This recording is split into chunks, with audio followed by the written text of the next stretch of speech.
Don here. Okay, well, I'm doing a live broadcast again today. Got a couple of new computers. Well, new to me anyway. Let's see. I will show them to you here. Okay. There's a front view. That is a Hewlett-Packard HP. And I'll show you the back view.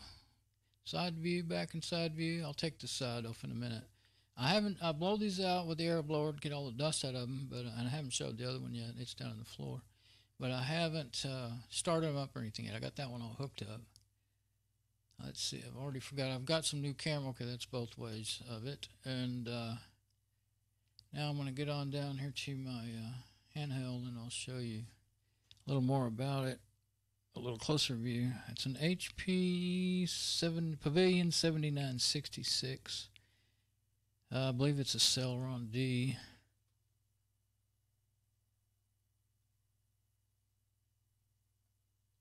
So it's a single. It's going to be a single core, and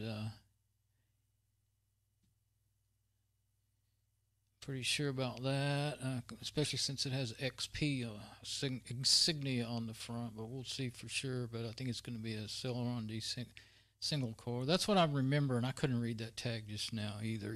Probably you couldn't either. Now down here is, let me get down a little closer.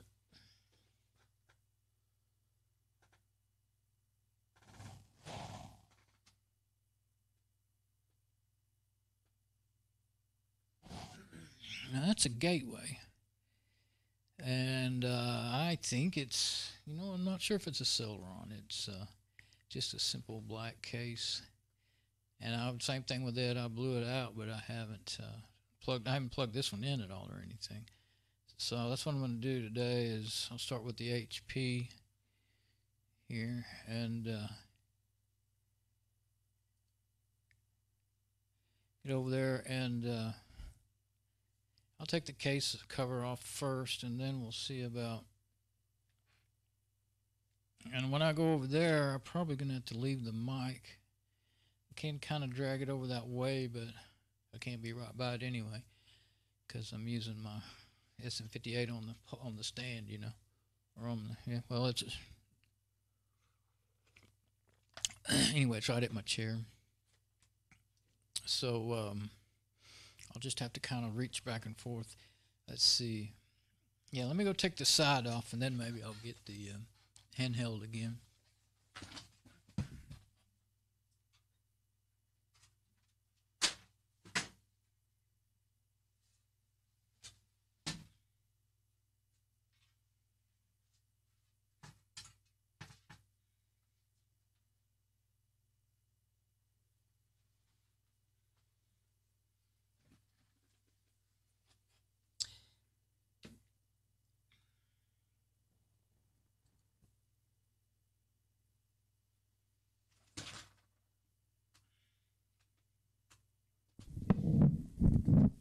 Try bringing the microphone over this way. I'm going to have to hold the camera in one hand, the mic in the other. Looks like it starts falling.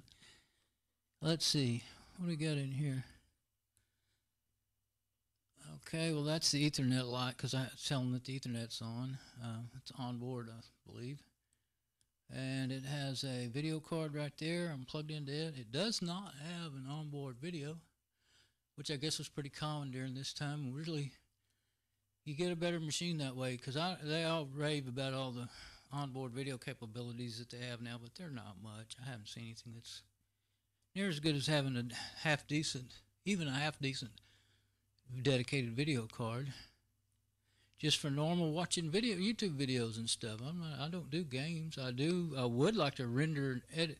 I don't edit videos as much as I thought I ever would, but when I do, I want them to render. One of the reasons I don't do it is because takes so long for them to render.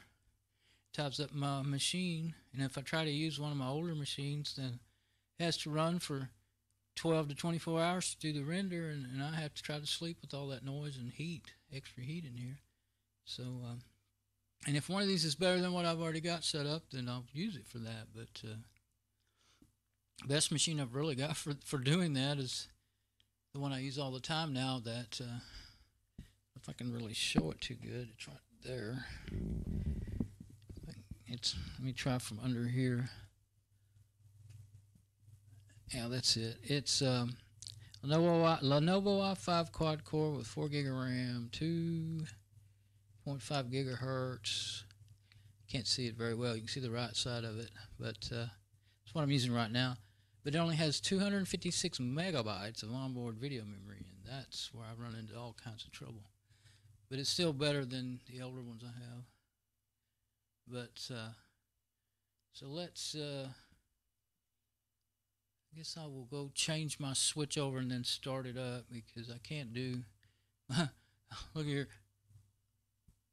This is what I have to do right this moment, because that's hanging off the table there. And see, this is my stand. I inverted it, hung it upside down. Let me move.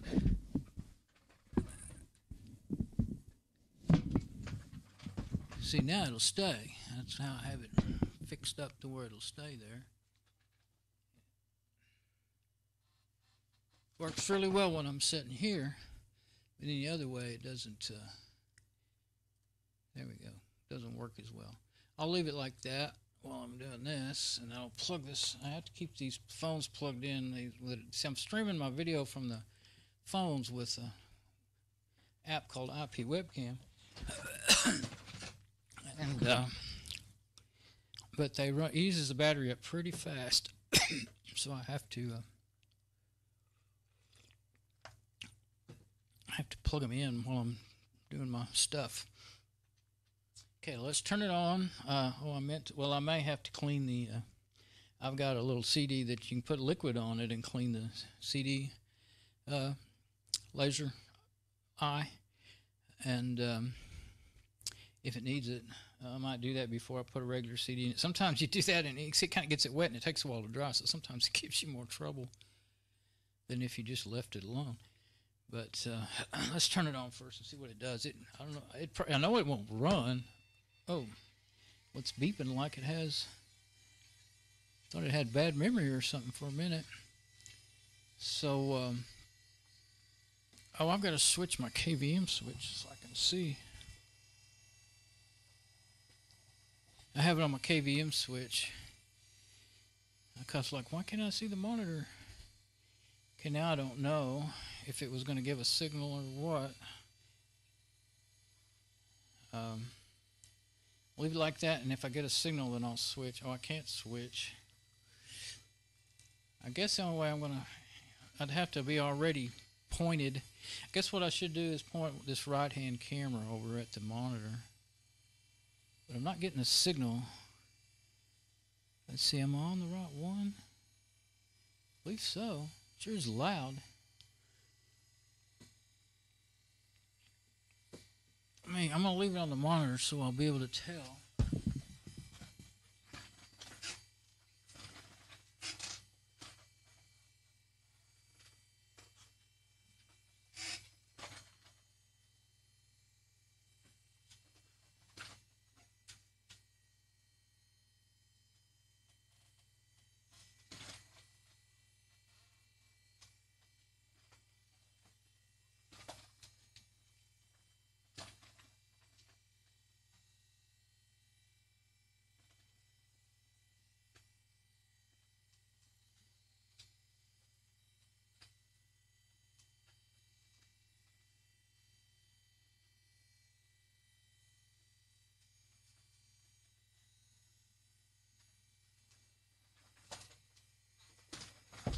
Okay.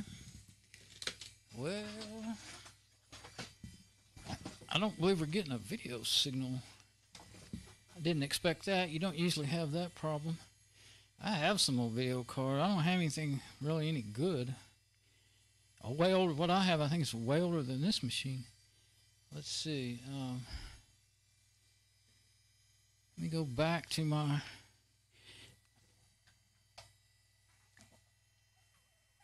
Actually, no. I'm going to hard shut it down and I'll start it again. Well, yeah, let me go back.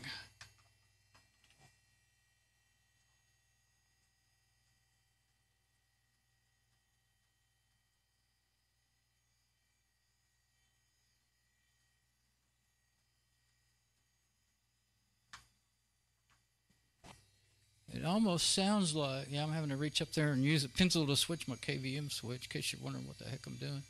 But what I can do, oh, well, you can kind of see the monitor in the background. You can't see what's going on. I could aim this right-hand camera at the monitor. It'd probably be just as well because it's not doing much good. The way everything's set up in here, I can't get one, you know, like in the middle of my keyboard here. Can't put it there, so kind of trade-off as to what will work. Let me, it's so loud it almost sounds like the fan's hitting something, and I had that apart and blew it out real good, so should be okay, but maybe when I took that apart and put it back together, I got something in a little bit in the wrong place. It's possible. But here, I'm going to try this. I'm going to aim this right-hand camera at the screen. Let me get it out here.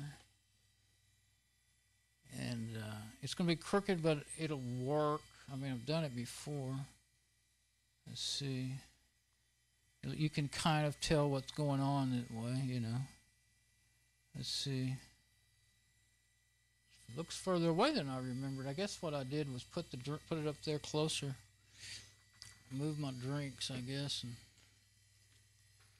I debated about doing that to start with, and then I decided against it. But now I'm thinking that was what I should have done. Now, see, that kind of makes the angle more severe, though, doesn't it? Well, at least it's closer.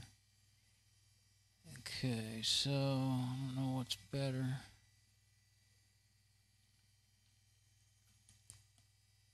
It's such an bad... I think out here was really better. It's small, but it doesn't look as severe. Or does it? I guess closer's better, even if it's at an angle.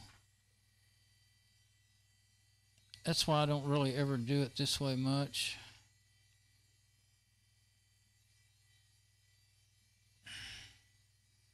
Yeah, out here's better. I can't use the zoom on the cameras, by the way, because it, I think right there is about as good as I'm going to get it.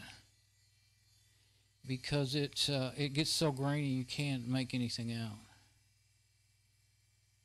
So I'm going to do it like that. And I think I can just put my drink back in its place. Yeah, the only time you'd see it is if I'm getting a drink. So, trying to put that's my coffee in the smaller big red cup. Okay. Now what I think I'll do is shut it down. Okay, let's see. Yeah, I'll leave it here, and then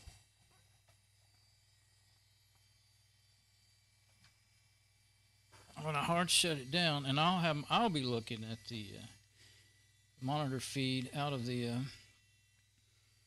computer.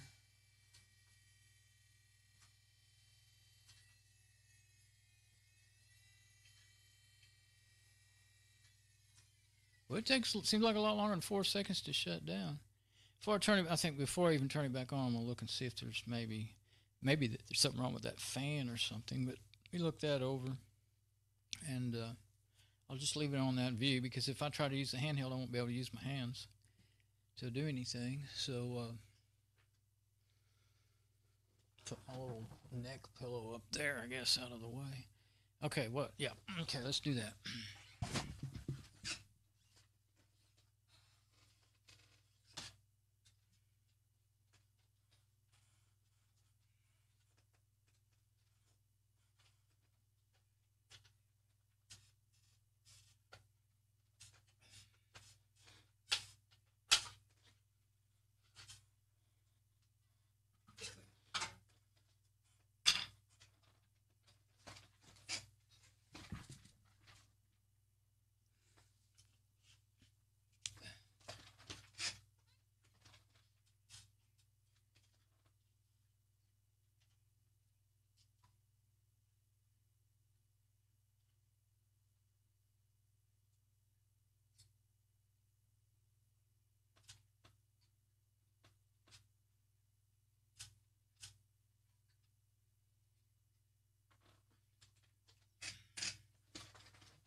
Turn it back on without that. What makes noise in my speakers?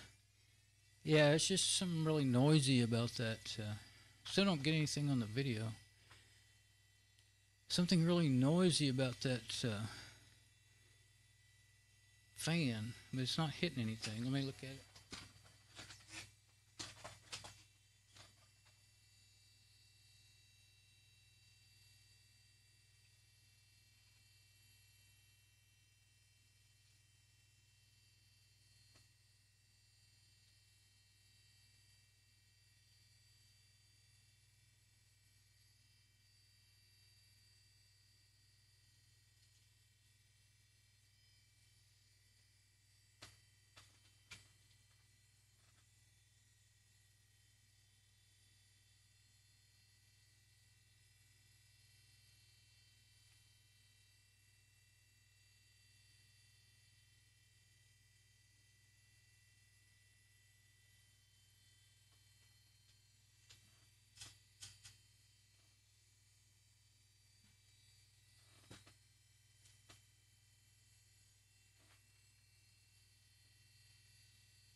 Okay, well, I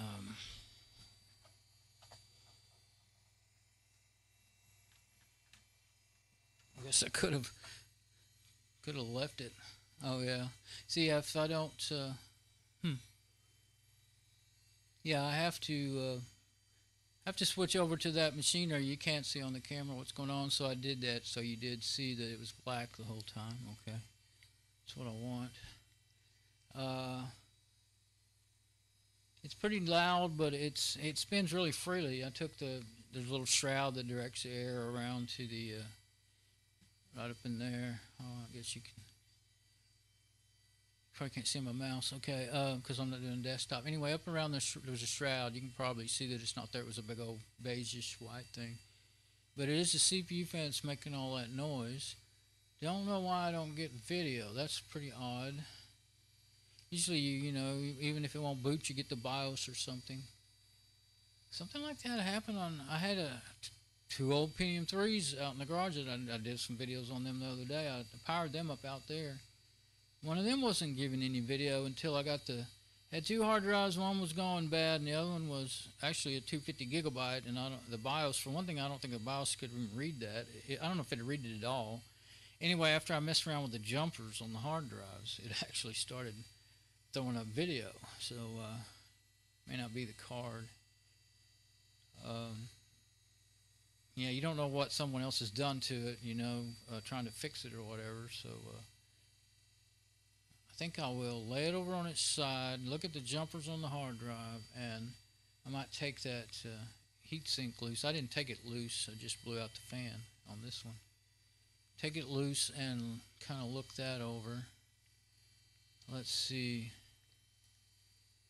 So, what will this give me? That gives me oh yeah, if I read it, it tells me. Both 1 and 2, that's what I'm on right now. I might want to just do that. Seeing that would be, yeah, okay. Let's leave it like that, and I think, I mean, it doesn't matter if I aim, you know, from right and left at the same time. You're not going to see anymore, really. And if I don't lay it over, I can't really do anything much with it. I mean, I can leave it like that for a while. Probably nearly. Yeah, I did. I think when I was over there, I wasn't paying enough attention. I've got that other camera sitting on the bed. Looks like it's a lot closer to the edge than it was a while ago. Yeah, well, I guess it didn't move any. I'll leave it like this, turn it back off, and probably to take the heatsink off, I'll need to lay it over. Okay.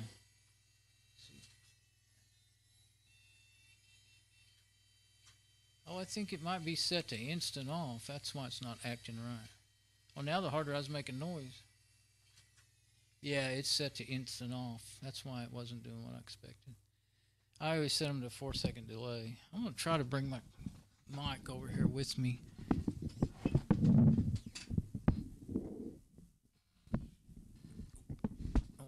be able to.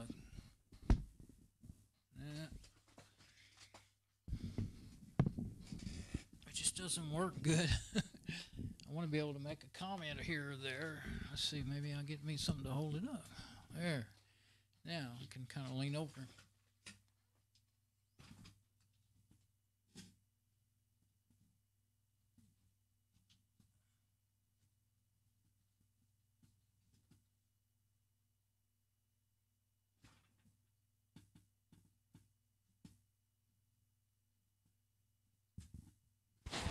That hard drive has got some kind of, I don't know if you can see it really, but there's some kind of plastic ring, big ring of a thing. I think it's so you can pull the IDE cable off. I've never seen that before.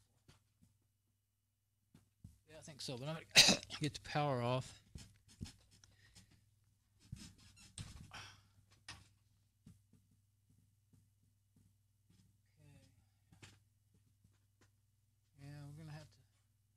I have to lay it down to see the jumpers. I've got me some CDs over there in case I wanted to try to boot it up to CD, but I'm not that far along yet.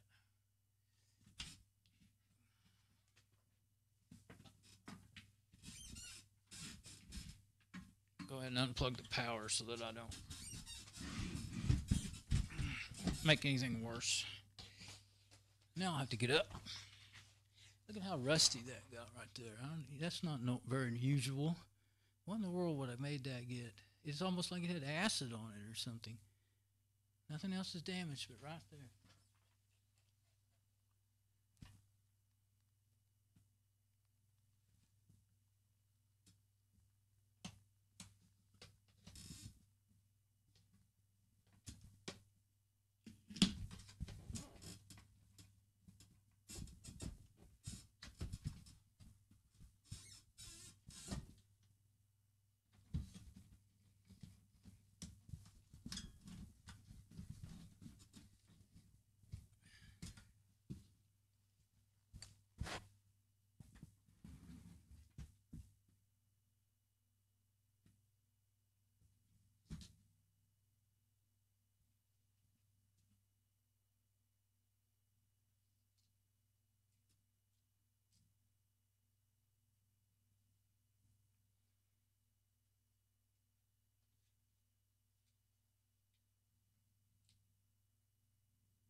A lot of the hard drives are labeled right here on the bottom. Is it'll have, you know, MS, master slave, P for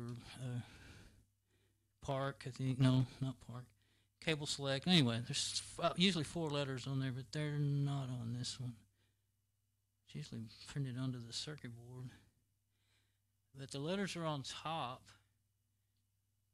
But every brand is a little different, so I'm going to have to get it to where I can see the letters.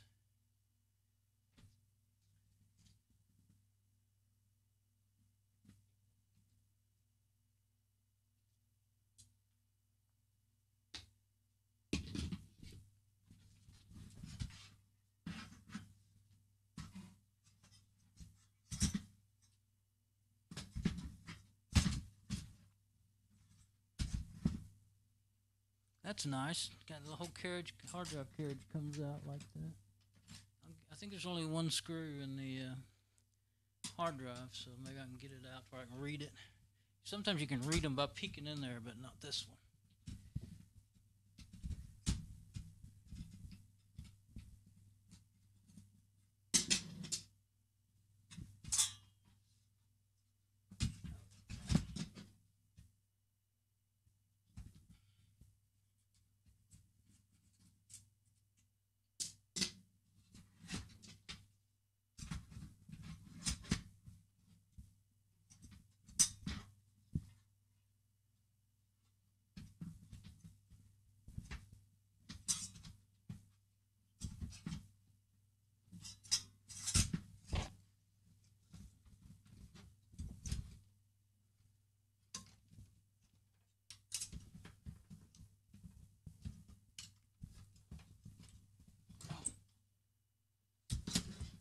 Found another screw hiding up at the front.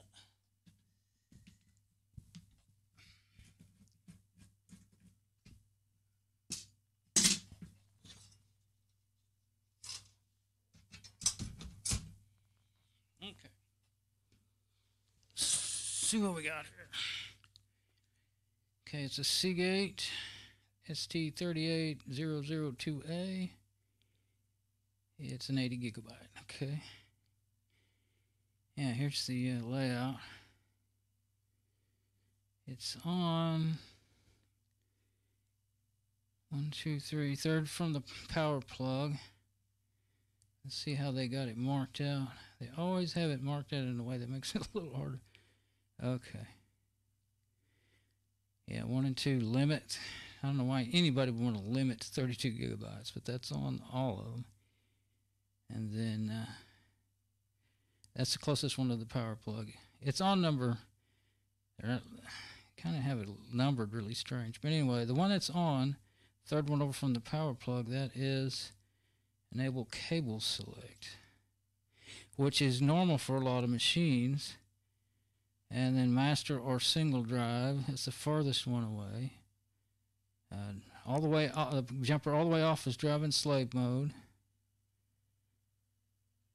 Okay, and then master, and then if you have two jumpers on, the last two, or the first two, depending on which way you count, it's actually numbered 1, 3, 5, 7 and above, and then the bottom, or these are the pin numbers, I guess, 2, 4, 6, 8. It's sort of like the firing order on a Chevy. So only they're backwards. So anyway, for Chevy 350. But anyway, if they're both of them on the far left, that would be master with a non-ATA compatible slave. So it's on cable select, which is probably it. There's not another drive in there to conflict with it. Well, except for a floppy and a DVD or a CD drive. Actually, I think it has both. Yeah, sure does. So that can cause some trouble. Especially when cable select mode. But I usually, if they're, unless somebody did that, usually if they're in cable select and they haven't been changed, then that's the way it belongs. I think I'll look down the motherboard, make sure these things are plugged in right down there. It's something I never really ran into much. Usually they'll post to and show you something, whether the hard drive's in there. I don't really remember seeing that, but it happened just last week. So that's why I'm looking at this right now. But yeah, I'll kind of look around at that other stuff next before I move any of these or anything. Okay, let's see.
Well, the IDE cable there is actually labeled, and it says if the one on the end is master and the one in the middle is slave. I believe it was on that one. I think it was when this is master. Don't really remember for sure now. But they're plugged into the motherboard the way I would do it. So the hard drive's on the primary, and the CDs are in the secondary, which I think a lot of computers used to come out of the factory just the opposite, but they didn't work right. They didn't boot the way I wanted them to when I wanted to. I didn't like that, so a lot of times they would get hung looking for a DVD or a CD. So I'm going to leave it like it is.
Went ahead and put it on the master just to see there's no other hard drive in it, so can't hurt anything right now.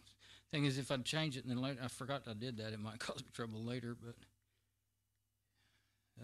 that's got all kinds of rubber padding on it and everything, different.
They're two identical 256 megabyte memory sticks, and so I'm swapping their places just just in case one wasn't no the one in DIM. They were in the right sockets. This one's labeled DIM 1, 2, and 3 instead of O like a lot of them are.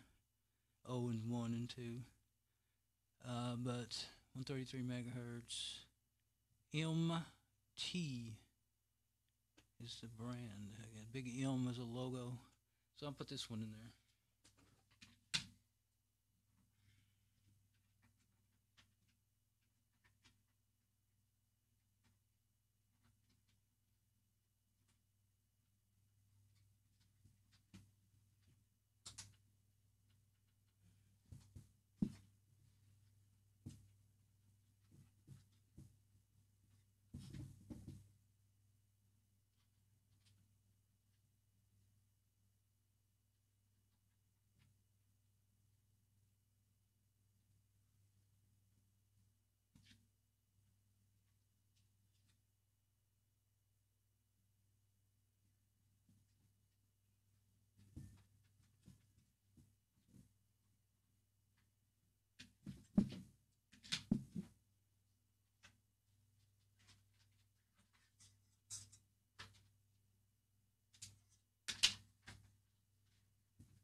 Well, I was thinking I would put the, hang on. Trying to keep that out of the way, but I'm getting tired of going way over there to talk and bending way down. I was thinking I would put the hard drive deal back in, but if I do, then I can't get to anything else. So I'm going to leave it out. I was wanting to turn it back up, but I'll just leave it down here like this. And I want to take that heat sink deal off there. See, I put it back in there. Yeah, I got to put it back on my other place on my KVM switch. Makes it a little more complicated because I can't see what I'm showing. I'm switching to a different computer. I have 4 computers hooked up to that KVM switch. So when I switch back to this one, I can't see where I've got my switches or anything. Let's see. I got to put it back on where I can see. Y'all can see the screen and both the screen and the computer. That's what I'll do. And then I'll boot it up again. But let's see. Well, I know there's something wrong there with that fan, so I'm going to take that loose first. That heat sink. But the fan's on top of it, and it spins okay.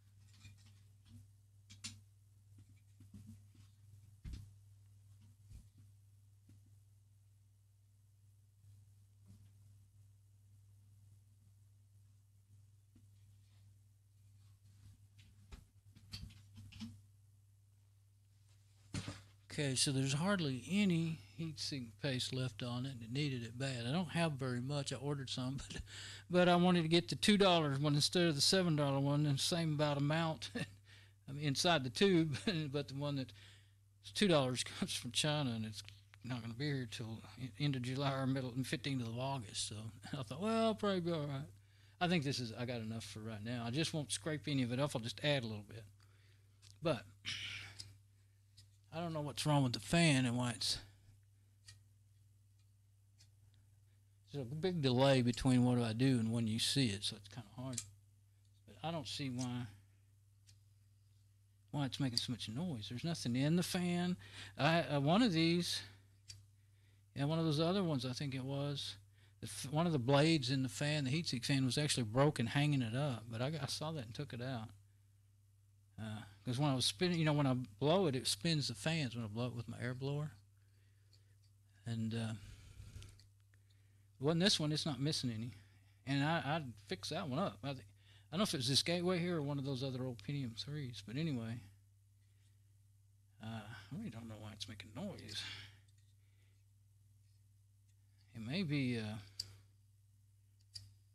could take it off, but I guess I will now that I've got it this far apart. Why not, right? Okay, let's see. Oh, I don't want to lay the heatsink down anyway. I'm trying to put it to where it can be seen.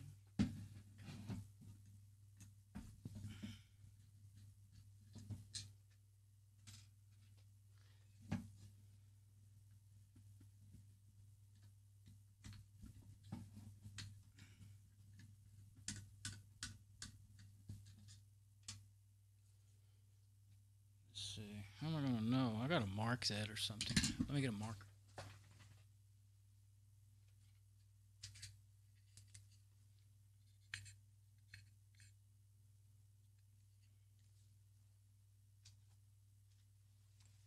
Now that it's marked, come in. Now that it's marked, I'll know which way to put it back. So that the cable goes towards the plug. They're not very long. That one's actually been a little knot tied in it to probably keep it out of the way of things. I think I'll untie it because it seemed to me it was just keeping it closer to the fan. I kept looking at it going, is that what's doing it? It's awful close. It wasn't. It wasn't on top. But that way I can put it wherever I want.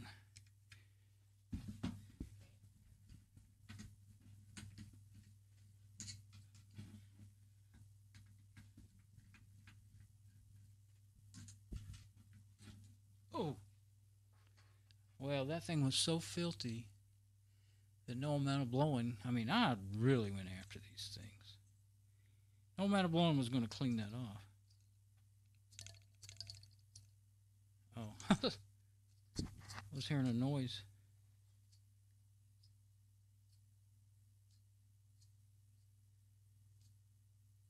Yeah, I think the fan itself is all right, but... And I'm not even touching that, so I'm taking this back. I've got an air compressor in the garage. I'm taking it back out there. This is going to be kind of crazy, but what the heck. I'm going to do a little experiment. I'm going to grab my handheld cam. I won't have any audio when I go out there. I tried to make it like do audio from the mic and the camera at the same time, and it made my computer fill up. I have 4 gig of memory. It was 3.5 gig in just a matter of a minute. So and I wasn't sure I was ever getting both audio feeds either, so I'm gonna do it. I'm just gonna carry you out there. And I've had my heatsink paste with what I've got left right there and blow this out and just be silent until then. But I got to go over here and switch. Just do that.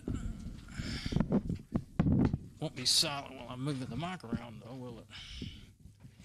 Okay, so I'll switch to handheld. What have I got going over here?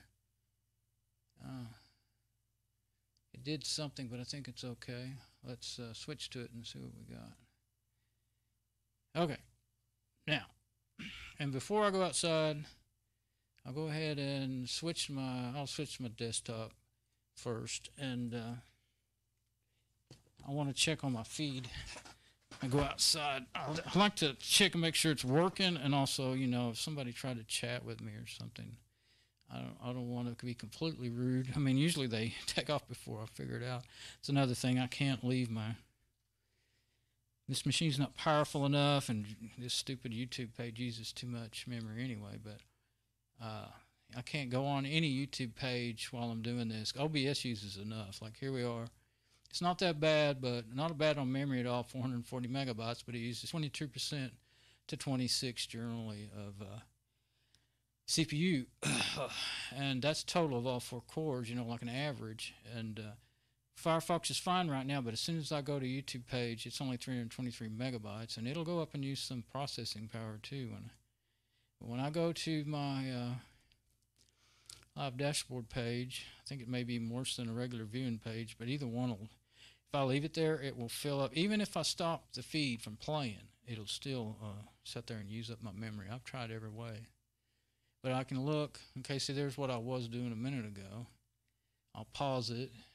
Okay. It's a good stream, good health. Nobody is talking to me. Let's see, say something.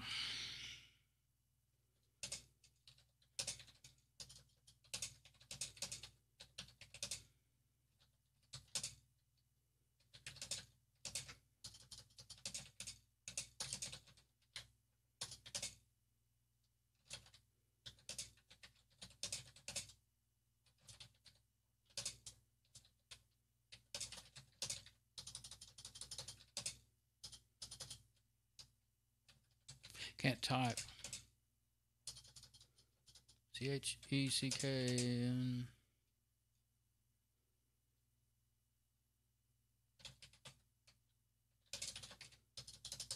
Okay, my hands are dirty and I don't like touching my keyboard. There we go.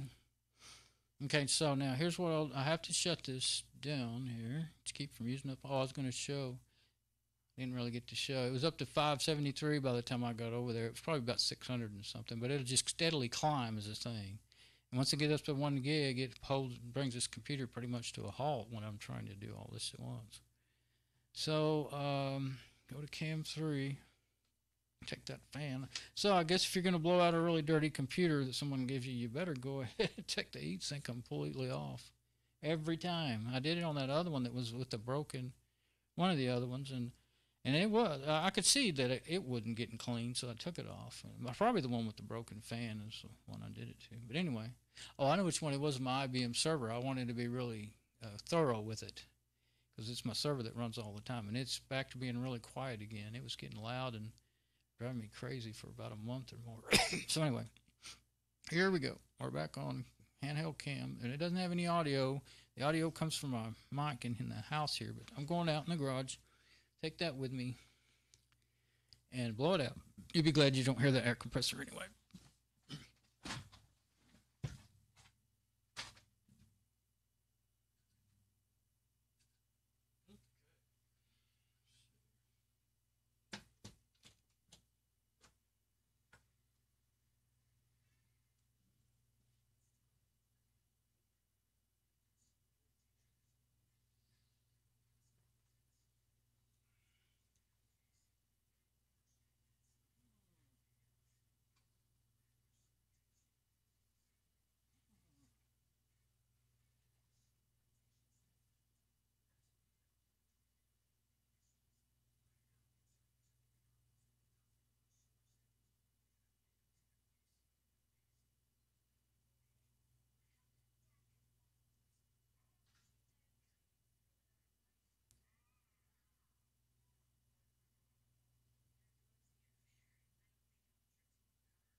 Okay, now I don't know if this, the wireless worked all the way in the garage. That was part of my experiment, most of all.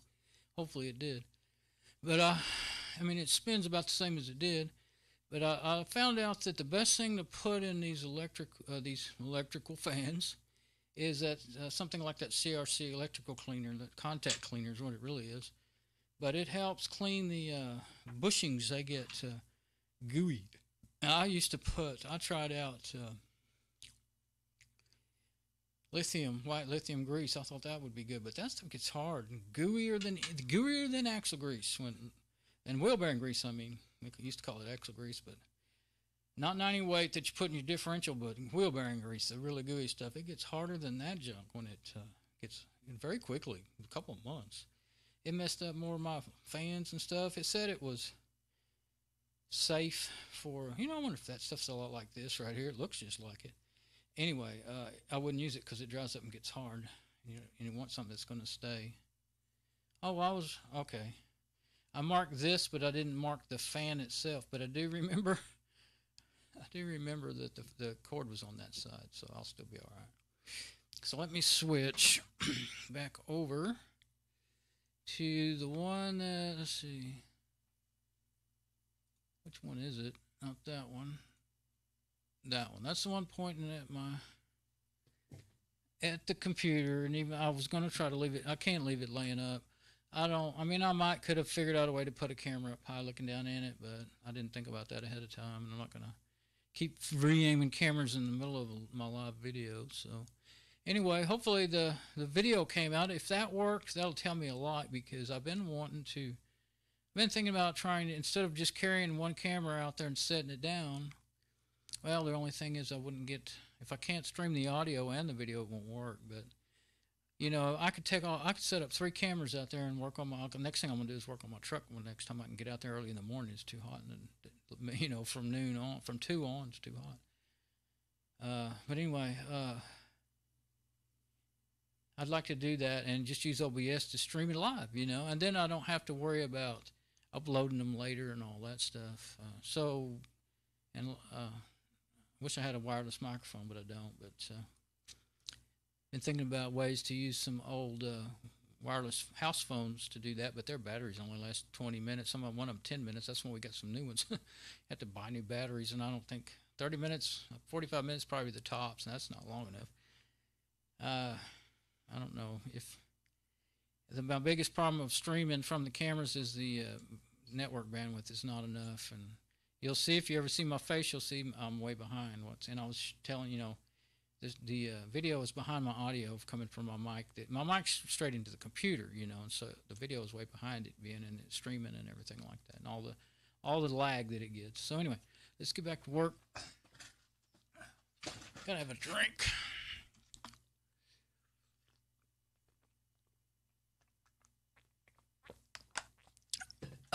See, you just saw me pick it up, and I just set it back down. I already had my drink. So that's the kind of lag I'm doing. And I've tried resetting them all different ways. And I haven't found anything that'll just really work. Let me put this mic back so that I can talk to it a little bit. Okay, I'll get myself back in the picture here. And yeah, that's probably what that noise was from, most likely. Let's see. Yeah, I think the dirtiest side was the one that was, the dirtiest side was the one. Where's my mark? Okay, there's my mark. Waiting for it to come around. And yeah, that's how it was. Yeah, because I remember that the fan looked really dirty. Okay. It's just enough to get on your finger, so I think if I just add a little, it will still do its job. I used to think that stuff was super particular, but I've figured out it's not. The main thing is if it's not dried up. On laptops, it'll just get crusty dried up. They get so hot inside. And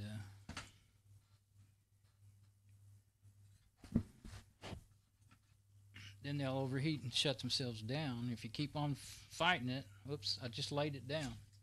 Lost some of it. Dadgummit, I didn't mean to do that. Yeah, it's gooier than I thought it was. Well, I found out it's gooier than I thought it was. But I didn't want to get it dirty. I even blew it off out there to make sure I didn't have any dust on it. But I better just hold it up here. Have it. And if I had this shoved out of the way, I could be right there in front and still be at the mic. I like being near the mic so that when I can talk as a work. So I guess I'll just hold it up here, even though you can't see it. I mean, you know how to put screws and stuff. Everybody knows how to do that. Only thing I'm really showing is kind of maybe, hopefully, what it takes to get this thing working again. I don't know about that video card. I noticed that I didn't think I was going to get that first. I didn't mention it a while ago because I wasn't on the mic, but I didn't think I was going to get that first memory DIMM out because it wouldn't open up all the way because of the memory card is in the way. It's an AGP memory card, and it's really long, and it's sticking out in front of it. It's only one slot, too. Couldn't go anywhere else. Of course, it just depends on the brand as to exactly how they're made, but it may be a bad card. This one could have been in a lightning strike or something, you know. I mean, people don't, okay, these are old, but still, my friend that gave them to me, probably somebody gave them to him because it didn't work right, you know. And usually it's just the operating system's got viruses or something simple like that, but sometimes it's a hardware related. So let me look up in there.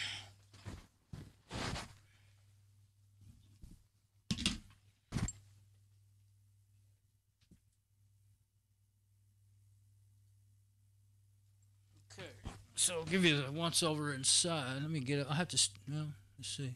Yeah, let me get up.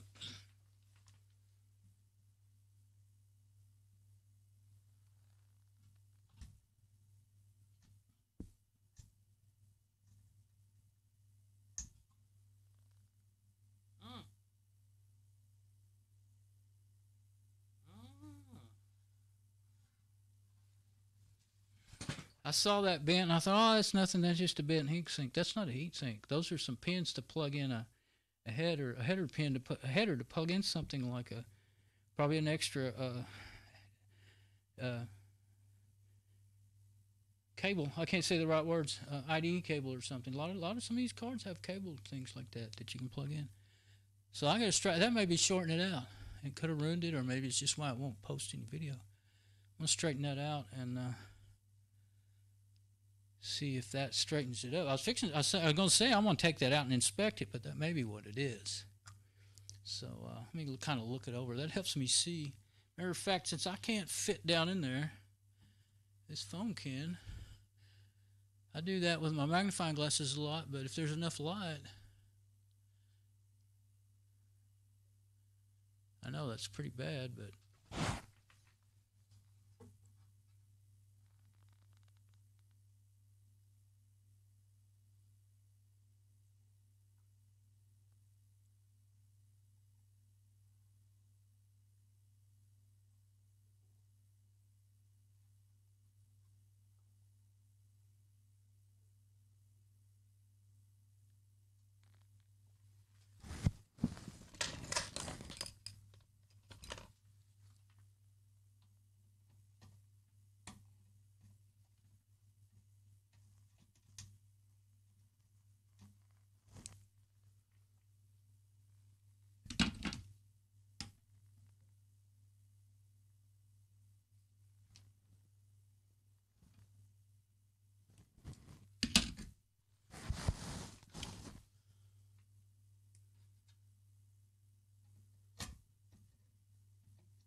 So, how about that?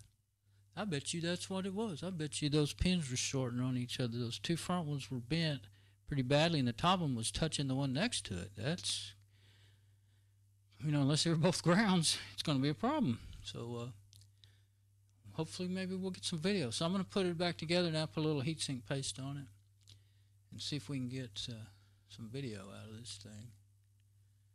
Let's see. Tempted to move one of those other cameras and set it up there.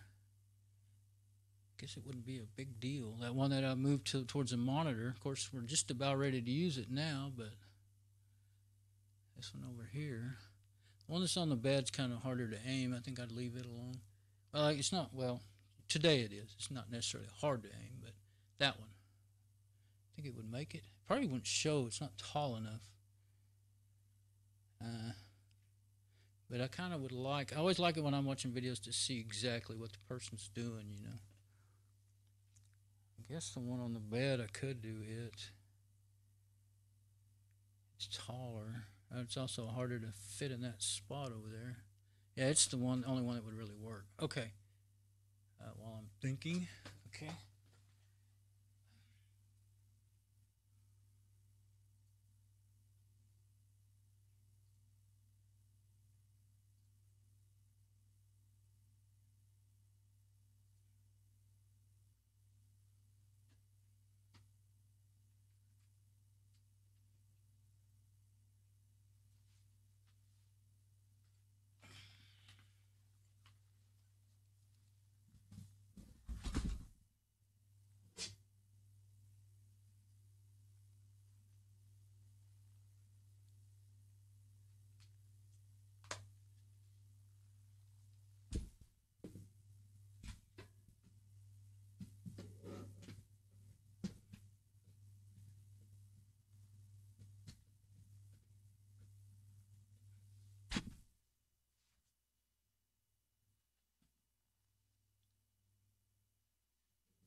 Okay, now that's where I'm going to put the heatsink back in.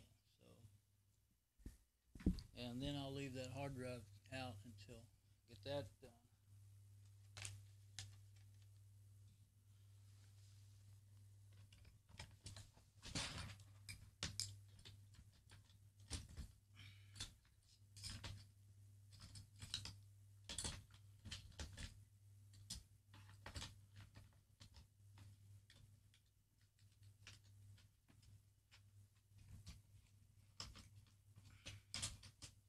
Okay, got my heatsink paste.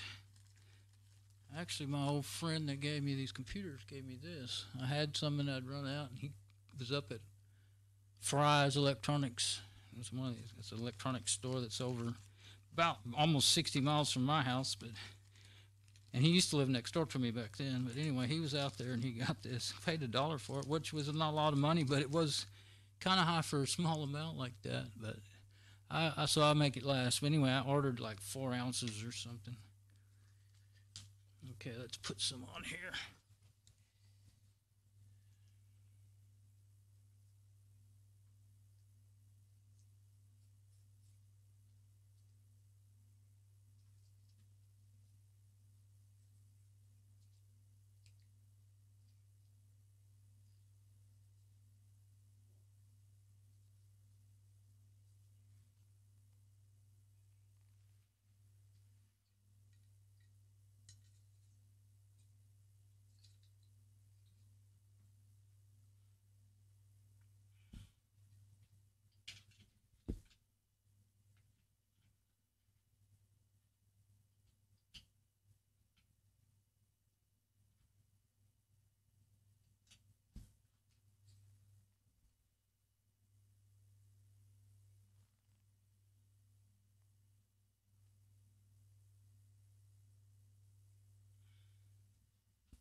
believe I got it.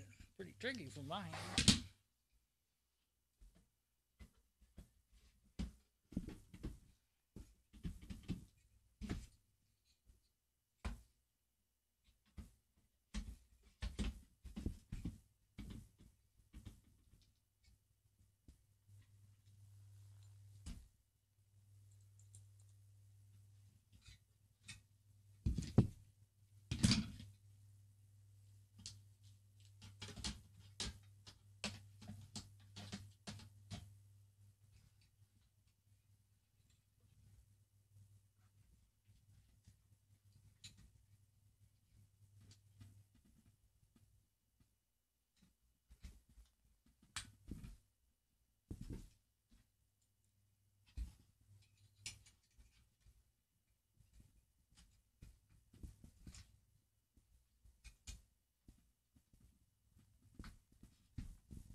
Okay, got that back on. Now I'm going to put the hard drive cage back in.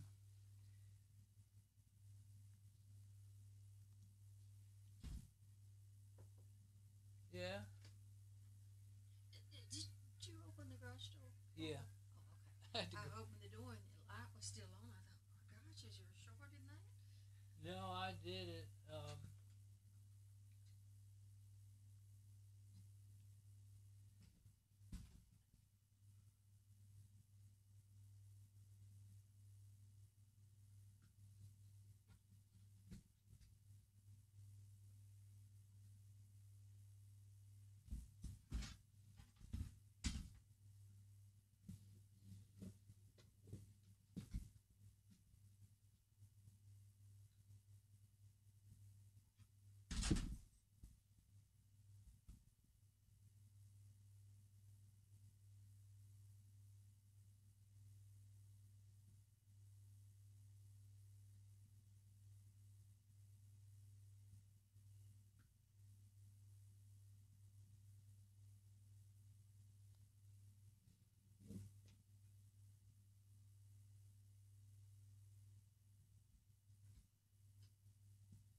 Okay, I'm gonna plug it up and boot it up, lay it on its side there, and see if we get any video out of it.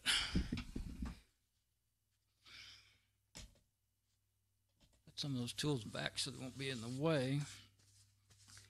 And yeah, before I put this, oops,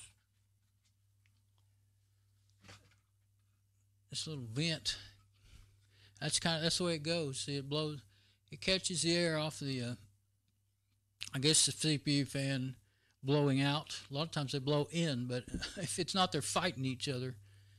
I guess I'll check that, because it's CPU, and this, with this thing on there, the CPU fan should be blowing out, and then the case fan should be blowing out. So if they're not right, then they'll be fighting each other. So I'll look at that. Okay. Yeah, it's pretty tight in there. Can't see it all right now, but those cables, but they're not in the way of that, so that's the main thing. As long as they're not covering where the air really needs to move. Okay, so one little paper towel has really gotten dirty. Okay, now let's get back over here at the, where I can see, switch over to the, to show the monitor.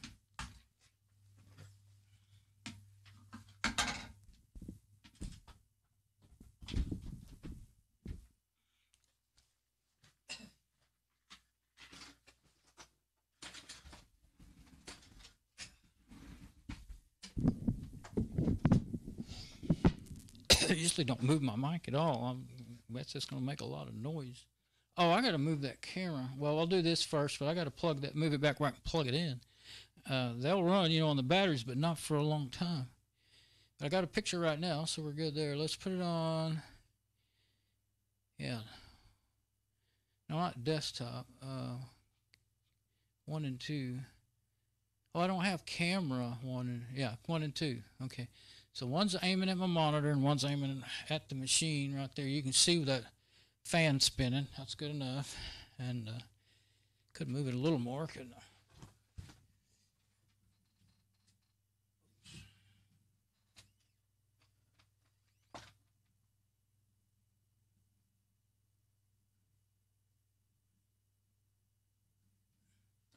I? Okay.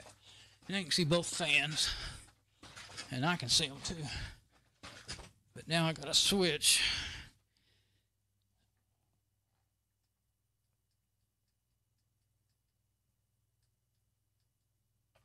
I just thought, it's been a while since I've checked my live stream. Let me check it before I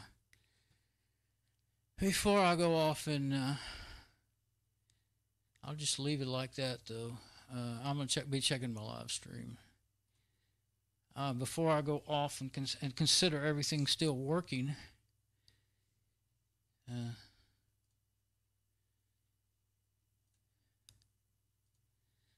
It could be not working, because it is going to be a pretty long live stream.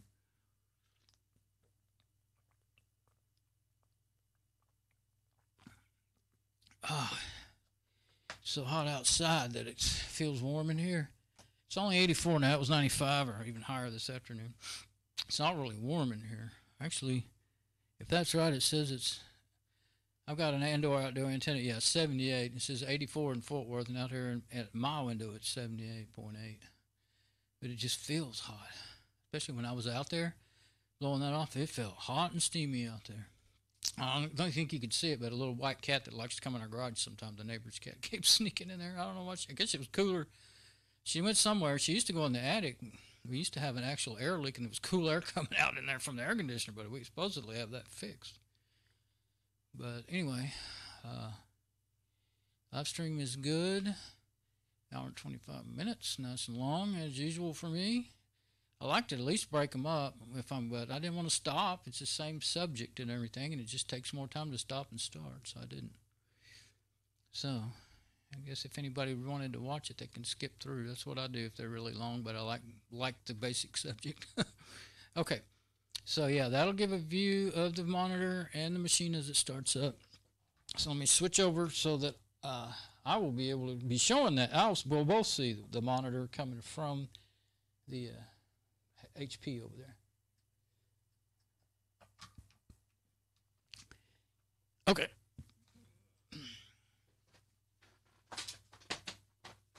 Well, I just threw my multimeter in the floor trying to throw it over on the bed. Let's not do that. Okay, at least it's in the box. I like having the sound plugged in, but I don't like that noise it makes. Okay, we're not getting anything yet. Of course, sometimes it takes a little bit. I'm going to move over there where I can see what's going on.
Dang it, I turned my chair over. Hang on. I was going to say, looks like maybe the video card is bad. It might have got blown out from that short of those pins. I might have one that I can... I don't know if I have one that's not in a machine. I've got some AGPs.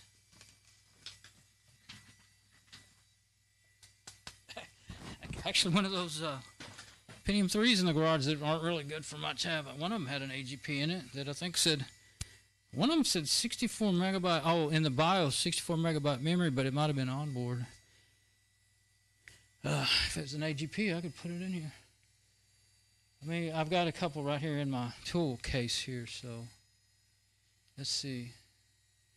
I don't believe we're going to get any video unless there's some kind of error, like I don't have a PS2 keyboard plugged in, a mouse or keyboard plugged into it. But did it beep? Wasn't paying no attention this time. Turn it off and it didn't go off. Okay, got a little slower. See if it does a beep. Yeah, it's not doing a beep anymore, and it was at first. So, you know, it's always a possibility that it without a USB mouse and keyboard, it won't act right. I mean, a PS2. I just have my USB plugged in from my... usually you're going to get something on the screen, though. Huh. Well, the video card is the thing that looks like could be something wrong. So I'm going to take it out, look it over a little better before I go any further.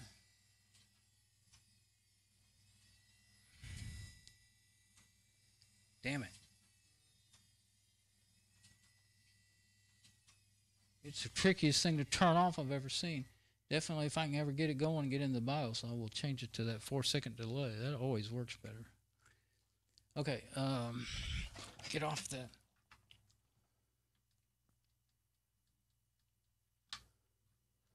Okay, now we'll get off that. And one. Let's see. I'll leave that one right camera, my right-hand camera pointing, and just move that one back where I can see the box. I can stand it up in a minute.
Okay, that's ain't pretty much back. I just realized you probably might heard some background talking a while ago. My mom popped in the door and said, "Did you open the garage door?" And I go, "Yeah." And I thought you meant a while ago when I went out, and I just now realized I had that garage door thing, remote garage door opener in my pocket. So I may have just opened it all the way. I may have butt opened it. I did it the other day, and I was standing under it, but the emergency thing stopped it. It scared me to death. Let's go out there and see. I'll get my third eye camera. Let's go. Be silent, though.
I was using it when I was working on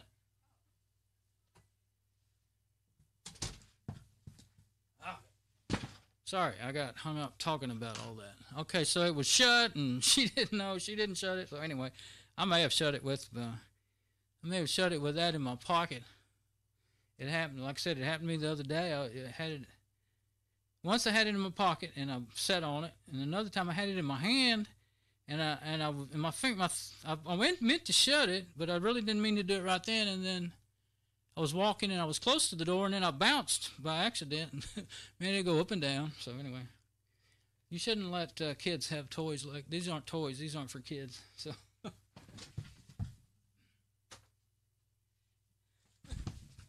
those are supervised use only, and I need supervision. So let's see. Let's get back on whichever camera it was. There we go. Now I'm going to take that video card out, and I guess I'll move my mic over this way again so that I can comment here and there. But if I can, I'll stand this thing up. And I can probably get it out easier with it stood up. Unplug it so that nothing happens. It's no fun if it comes on while you're working on it. Okay, take that video thing out of there. And I hope I figure it out, but also there's the weirdest thing. There's a cable, you might have seen it looks like just a regular audio cable, and it comes out of from above the video card off the motherboard. I'm going to give a look at it.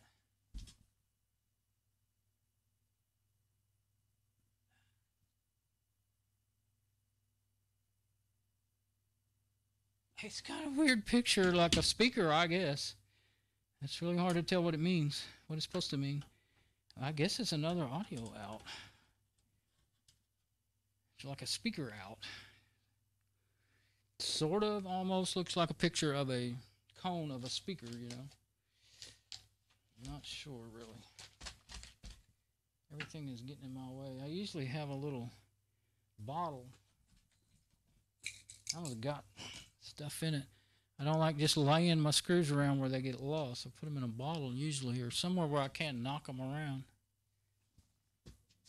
There, put it up there. Now, oh, and I've got it turned towards me. Wasn't thinking. Let's see. Probably like that. I have to wait for the delay. See. It's an AGP, so they got little catches on them somewhere.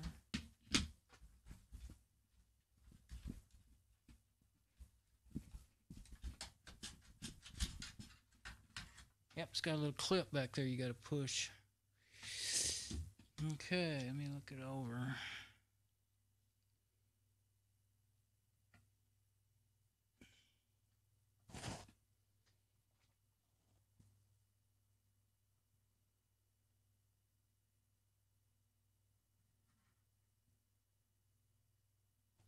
It's an Asus video card, 32 megabytes.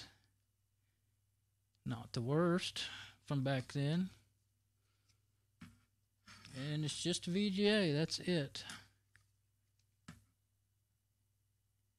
You wouldn't really be able to tell by looking at it, most likely, if, you know, even if it got shorted out, it would short out some component in there. And those things are just dang near, might as well be microscopic to me. So, guess I'm not holding it in a very good place, but I'm trying to look at it. Used to, you could look at stuff and see if there was some burnt trace or burned out component. You can still see if you got bad caps most of the time, but a lot of the time. I don't know about most of the time. It's got a little heat sink on it that comes off. No fan, but a heat sink. Probably wouldn't need a fan back in those days. It says TV mode. Some of them, even though they're VGAs, you can run a TV signal out of VGA and then use a converter. That was common. I think I have a card that'll do that. It also has a S-video on it too, and a RF. I think it's the one. But those are all in something, and I'm not going to take another machine apart. At least not right now. The ones that have that in it are behind this table down in that rack.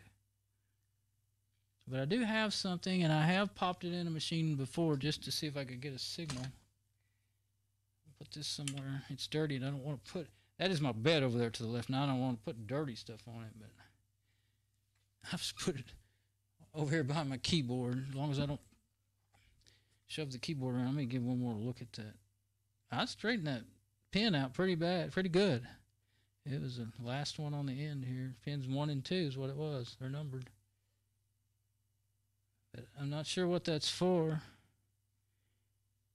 Since it's just a VGA card, I don't really know what. I've seen them that'll have, you know, when they're combo cards, they'll have all kinds of stuff that you can. Sometimes you can hook another hard drive up to them and stuff. But usually that's not a. I don't really remember a video card. Sound cards that are like that, but.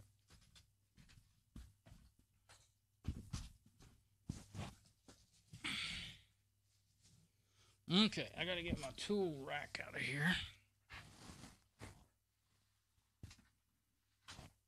And let's look for a card.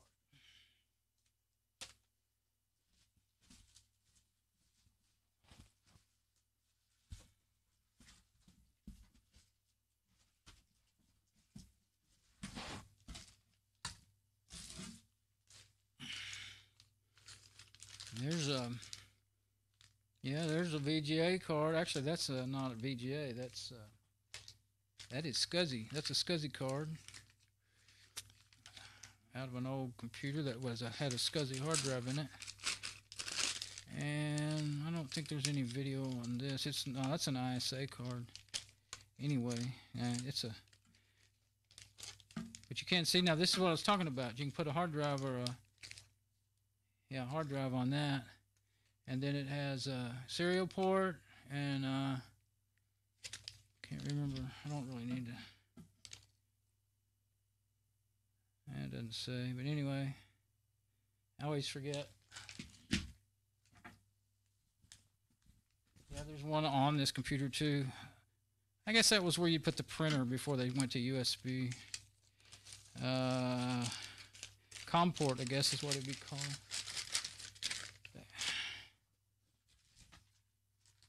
Okay, there's a VGA card. Let's see. This one's pretty old, I think. I've got some notes in there. Need to find the right driver for this video card. Oh, it's an OTI VGA. Infinity. Serial number. Okay, Oak Technologies. So that's a possibility. But it probably works sometimes and not other times. And then since I don't even know if the operating system works. Oh, that's not video. That's one of those audio. That's kind of a game card. It's got audio and video. I mean, audio and game controller. Yeah.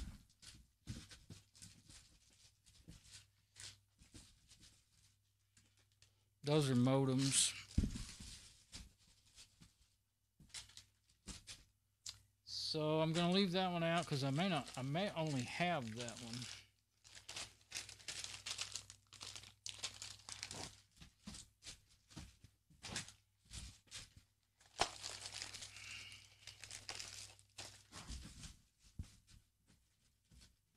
On the other side here and see what's in there.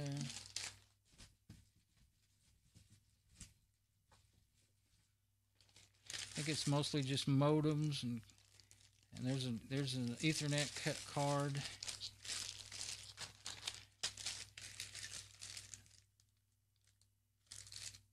Doesn't have a note on it, so I guess it works okay. I was going to see if it was a real tick. I've been trying to remember. I haven't dug in here in a long time. 3Com, yeah. Okay, so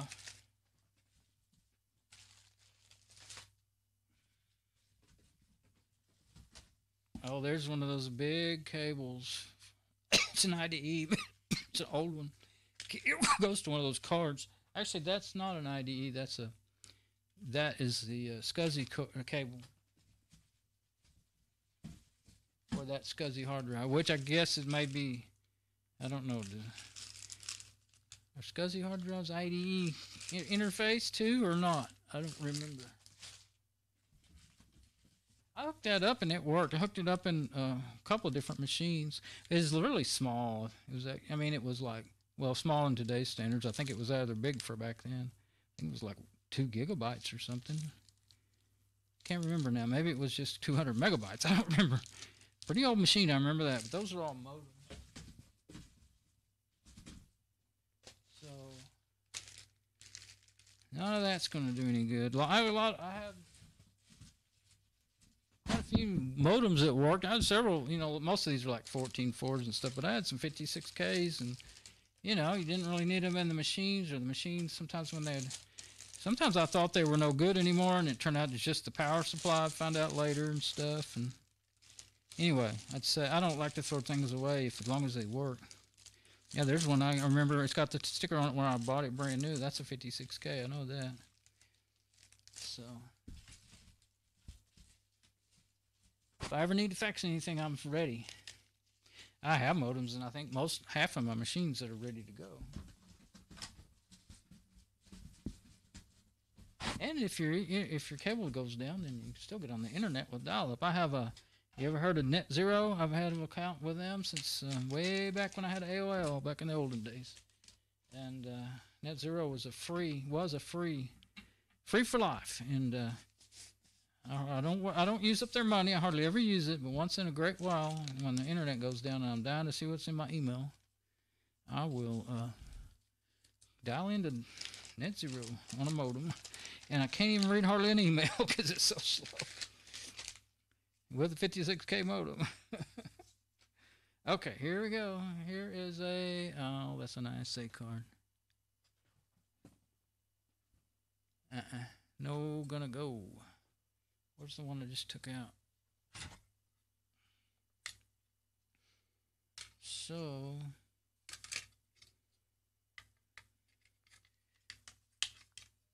not even close.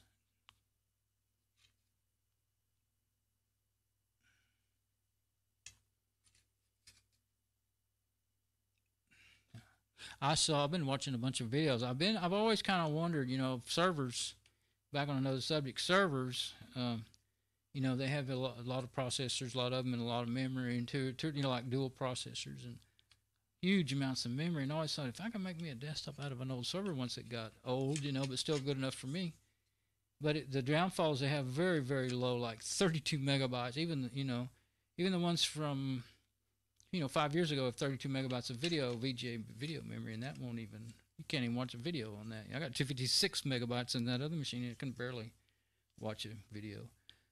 So, anyway, there's a guy he's an IT guy, and he has a bunch of servers at home, and there's other people I found out after watching his videos that have been doing it. And so anyway, they're putting video cards in servers and making gaming machines out of them and stuff. And but I would like to be able to have a nice fast machine, run some virtual machines, and do some video encoding, editing, and stuff. And so I'm really interested in that now, especially now.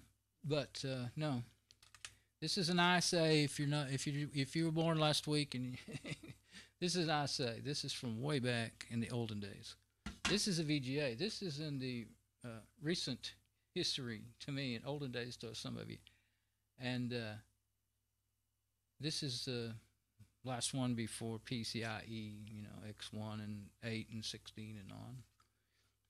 But and what my point was is he was sticking an X16 PCI card in the slot, and it wouldn't go in there because the slot, he would cut part of the slot out. One he just actually cut the end of the card off, and the thing actually still worked.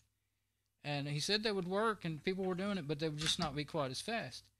And he messed around with that for a while, and he showed an adapter that he bought, but he didn't use it. And then later on, he used it, and he got one working pretty darn good that way. But you can buy an adapter for about $5 that'd allow you to plug them in, as long as you have like, I think it was USB 3 in your server and everything, and plug that into the PCIe 8X, and then that'll convert that 16X over and go through, instead of going through the PCI bus, it goes through the USB 3. I think it was USB, but anyway, yeah, I think so.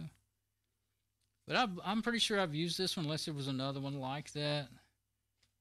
I don't know. That's an ISA, though. I think it says on my little note that I needed to find I even put a little pad in there to protect it. It says in my note to self that I had even... I wonder if I had really had that in there to keep those from sticking everything.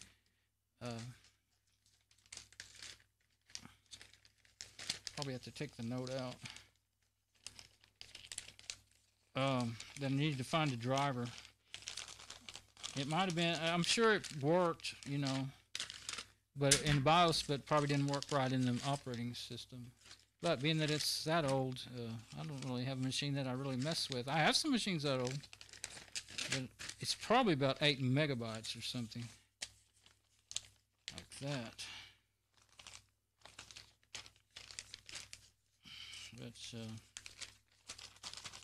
That's all I've got that I can think of, unless I go outside and yank one out of one of those Pentium 3s. But they're laying up. When I was out there earlier, that where my air compressor is, that's where that is. And I'm not going to do that tonight. Much as I would like to, I'm not going to get into that. Because they're laying up high, and I'd have to take them down. And the video's already really long anyway. I mean, I could just take them down, not on video, of course, and that's probably what I should do. I did think about grabbing that other one, but that other one that's laying here on the floor, it's probably, no telling. I'm getting to think that's why they all got given to me, because they wouldn't run, they wouldn't even boot up, and wouldn't even, run right at all. Usually when he gives me stuff, the only thing really wrong with them is just the operating system. Like that one that I use as my main machine, that Lenovo i5, it was an encrypted Windows 7 Pro, and couldn't get into it. So I fiddled around with it for a little bit. I didn't want the operating system. It was set up to talk to the server. Didn't even have any software on it really, but for a corporate environment. And I just reformatted it, and I put Fedora. I had the the install CDs, and has the license on the back, So what I did was a dual boot Fedora 23 and Windows 7 Pro. Then I never really used Windows 7, and so now I'm getting ready to upgrade it to Fedora 25 or 26. Depends on when I get it done. Pretty soon 26 will be out. I think this video card got killed by those shorted pins. Bet you anything. I'll put it back in there for right now, I guess. Because I'll have to go out there and take those things down, Get them opened up. See if they have the right kind of card. All that kind of stuff. I think I'll put it back in here. Let me kind of look.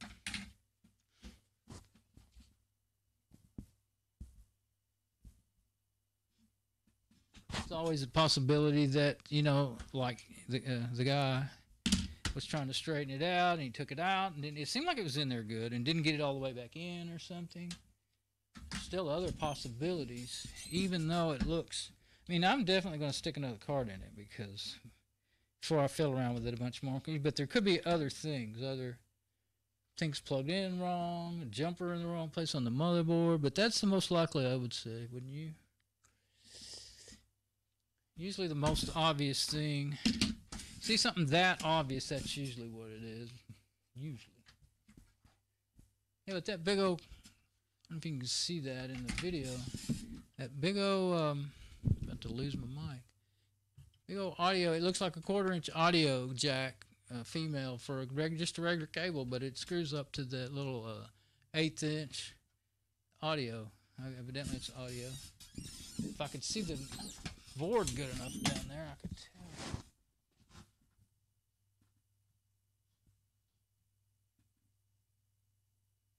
Speaker out, so it's not like an line output, it's speaker out.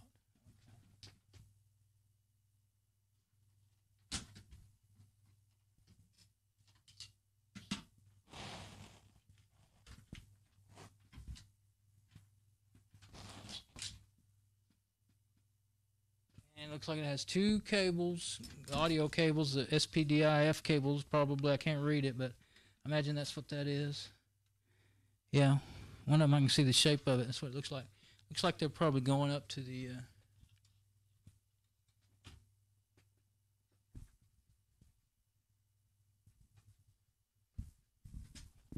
yeah, I can't really see, but I can feel that there's some cables plugged in.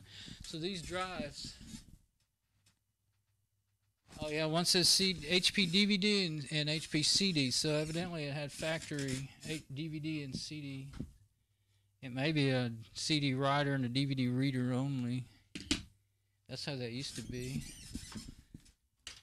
But one thing, well, the reason I'm even fooling with any of this stuff is because you can make real good servers out of these machines, as long as they're, well, this one's loud, but I mean, it doesn't matter if it's going to be off somewhere where you don't have to listen to it, but man, that CPU fan is just horribly loud. I mean, you can always get another one that's not, for a new one that's not loud, but I generally don't want to spend any money on them, you know. If I have parts, I'll put them in there.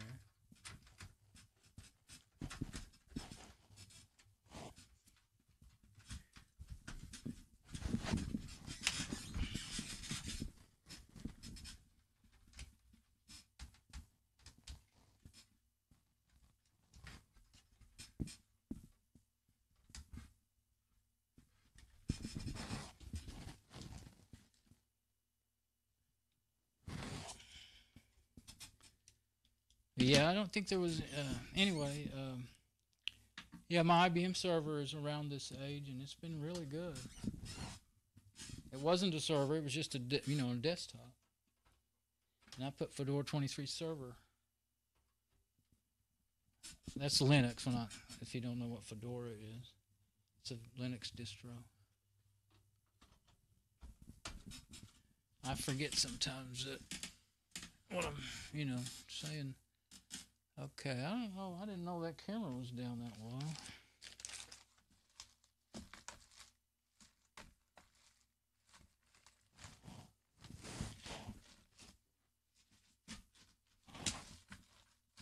Just realized I didn't put my video card back in there with everything else. Let's see. Now, and my microphone was almost falling. Let me put this up. Let's see. Put my thermal paste where I can get to it without pulling that tray out. I'm moving around too much. I'm sorry. I know the audio was cutting in and out. I'm sure. I just realized. Okay, let's change back the cameras before I hit the on button.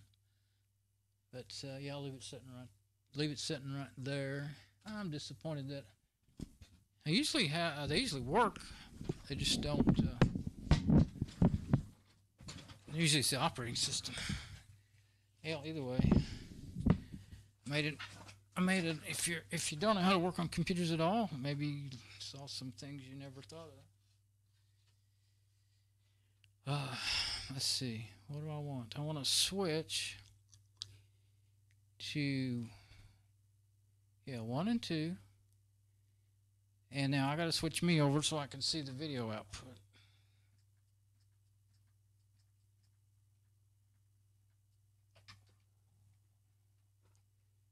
I guess I could just watch it through the camera. Let's see what happens.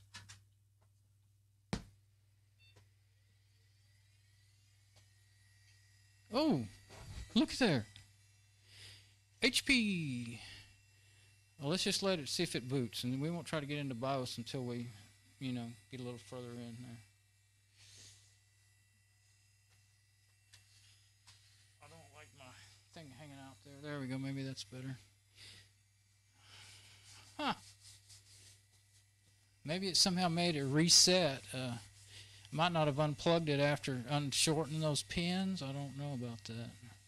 Okay, disk boot failure, insert system disk. Let's see if these... I was going to look at them and it's closed. I'm going to look and see how dirty those CD drives look.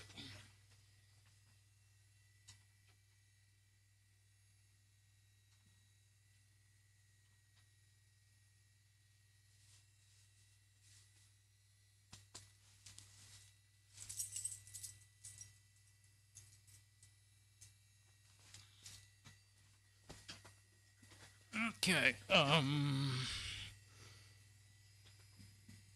Well, that's good. I'm surprised. I think I said don't expect to see anything. Cool. I want to see re-aim that camera because you can't see what's going on at all. I mean, you can see. Okay, you can see the monitor. Okay.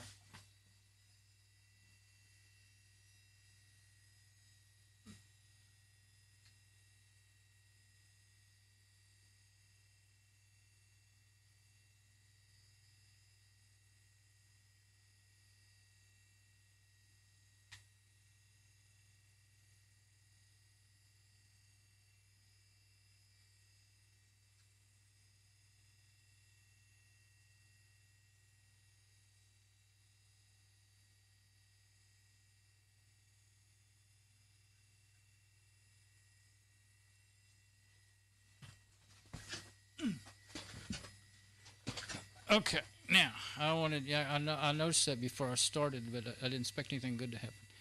Okay, so I finally got me a long stick here. I got my back scratcher. If you can see it or not, but anyway, instead of having to lean up there and stick my throat on the microphone, this does work. Sometimes it's hard for me to do it with it, but.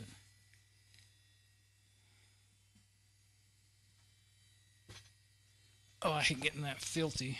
Well, at least it's late, and when I quit this, I will go to bed. I mean, take a shower, and go to bed. Okay, so CD drive opens quite nice, or it did. Oh, I want to get up there and look at it.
Okay, the thing is loud, so I'm going to put the lid on it so I don't have to listen to it as much.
I may have made it louder over here where I'm at.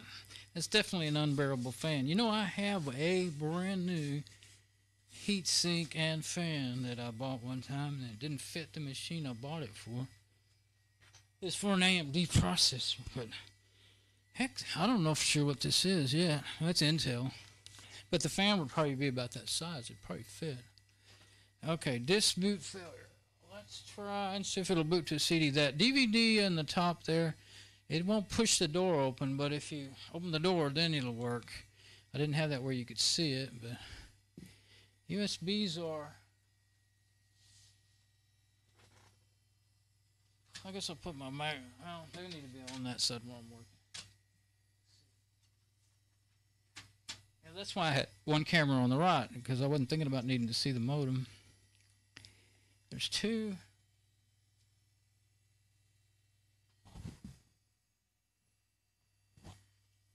There's 3 ports. Well, there is a serial port, and I think a 1934 port or 1394, whichever way you say it, and then there's 2 USBs.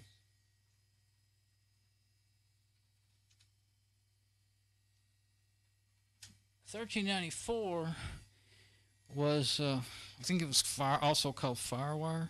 Let's see if the keyboard's working. I'm gonna hit Control Alt Delete. Worked good. So the mouse will probably work too. I have worn my neck out, and usually I like to have my neck supported, and especially when I'm bending over and looking down like that. Okay, HP, cool. So yeah, I mean electronics is surprisingly tough sometimes. I mean it was shorted out there. It wasn't a real bad. I mean if it was like 12 volts to ground or something, it probably would have burned it up,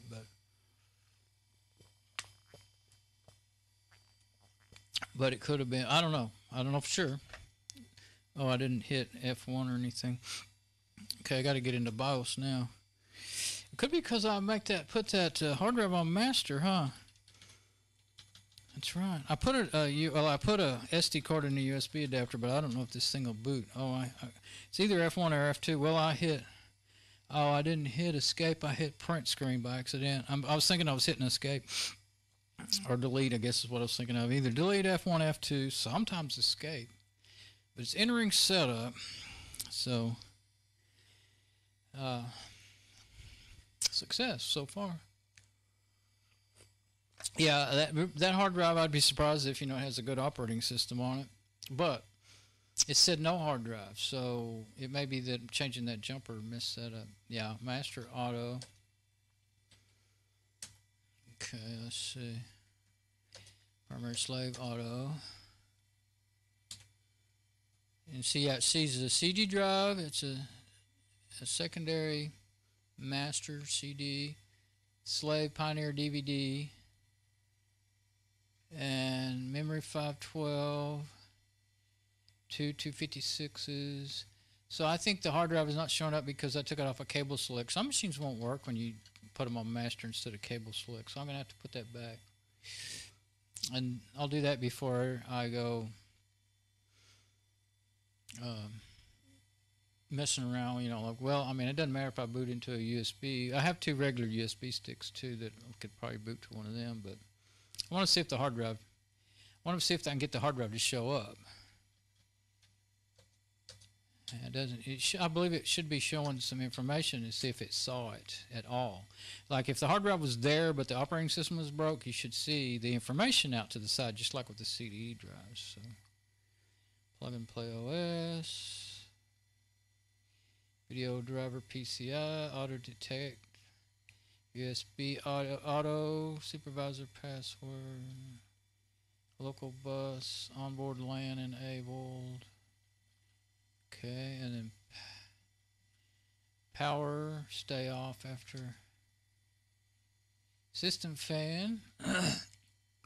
Temperature is 90, about right, 98 degrees, 96, 98. C, I never paid attention to that because it means nothing to me. I'm American. CPU fan speed. Boot time diagnostic screen disabled. Quick boot. Floppy disk. ID hard drive none. Yeah, because. Oh, okay. Other boot device. Oh, SCSI, like I was talking about. One time I put that in one because I couldn't get it to boot to a USB. Network. I've done that a few sometimes. Let's see. SCSI and network. I don't want it enabled at all. Net, yeah, I don't really need the network. That just slows down the boot. It's not going to boot to a USB unless there is a boot manager called Plop. Yeah, Plop boot manager. No, not Plop. There's another one that you can put on. I have it on a floppy disk, and I can tell it to boot it to that floppy disk and tell it to boot to a USB. But I won't do that right now. But actually, I would rather the CD be the next one anyway. Oops, what did this do? Hit escape at the wrong time. Disabled CD or DVD. You got to pick one or the other. You can't have two CDs. But what I want to do is move it up. Move that one up. Let's see. There we go. Hit plus. These older BIOSes work. I have trouble with the newer ones because they work different. Okay, now that way I can do floppy, CD, or I have a lot of boot CDs. Some of them are DVDs, but I can always switch it if I need to. This being older, probably the CDs is what I'd want anyway. But what's on the CDs? Okay, and then if the hard drive will show up when I put it back on cable select, I'll be in good shape. Exit saving changes. Yes. Okay. But boy, that's an annoying loud. Everything's pretty loud about it, and it weighs about 50 pounds, I swear.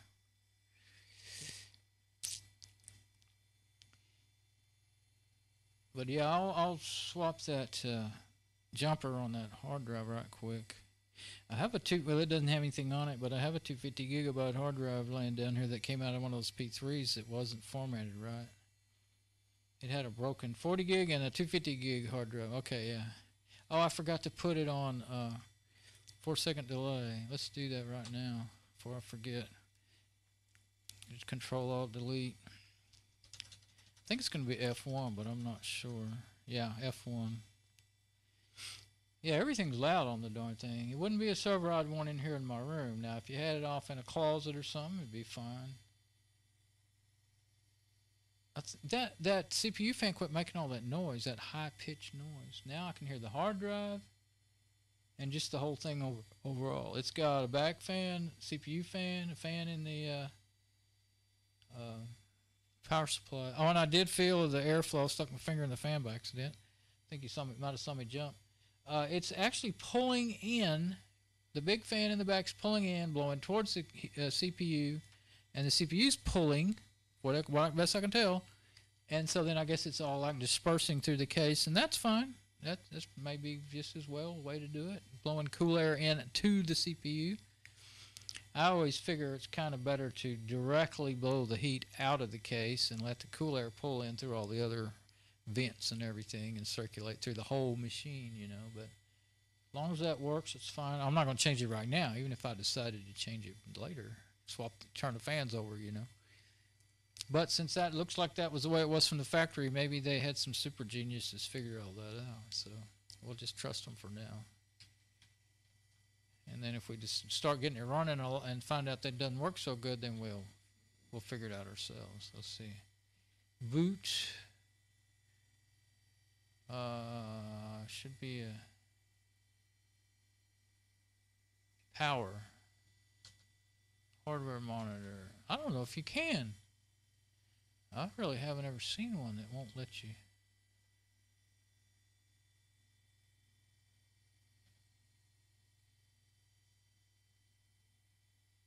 Pentium 4. Oh, cool. At least it's not a Celeron. They usually are louder, though, and make more heat. As far as being a server, you know, you wouldn't want to stay in the room with a Pentium 4 as your server. I've got my first machine ever built's a Pentium 4. I love that machine still. But it's a 2.4 gigahertz. I didn't pay attention to all that. Oh, here we go. 1700 megahertz. What? 1700 hertz, 400 megahertz. What? 1700 megahertz slash 400 megahertz. So I guess it's only at 1.7 gigahertz? Whoa. It's Pentium 4 though.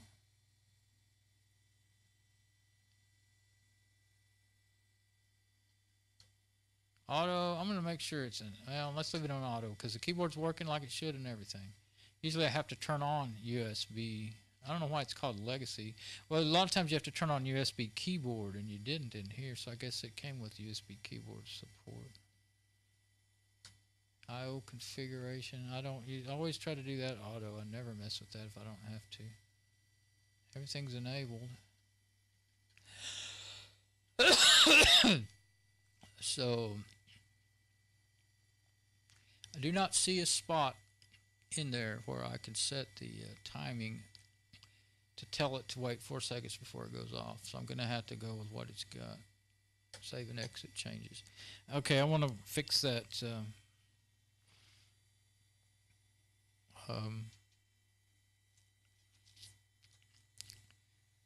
Fix the jumper. Put it back like it was originally. I imagine that's how it belongs. For the hard drive. I had these out because I thought I needed them, and they're just in my way now. Put them up there. There we go. And I'll just wait, and this time I'll shut it down. Okay. Okay, it just went off. Just like that. If you don't get in too big of a hurry, it works. All right.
Well, I might want to get my. Actually, I've got that USB stick in it. Well, it's not recognizing it.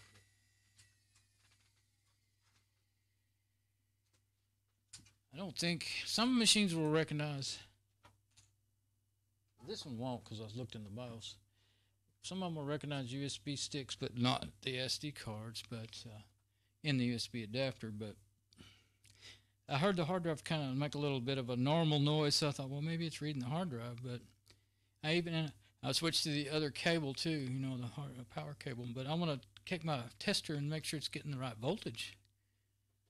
So I'm gonna turn it on again.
Let's see, where's my box?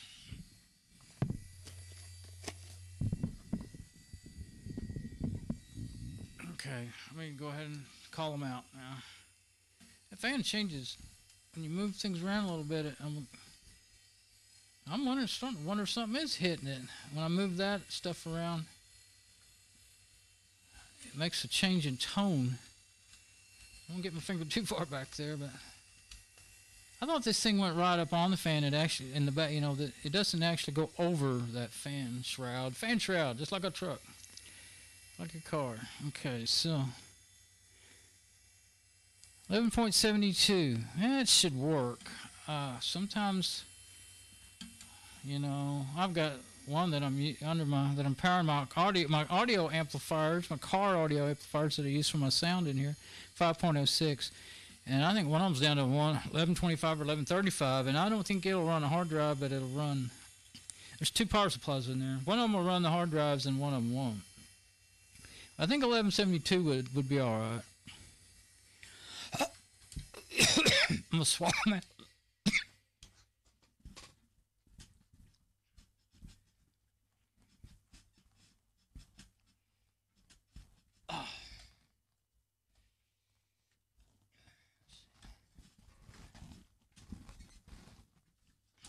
That's the one that I know has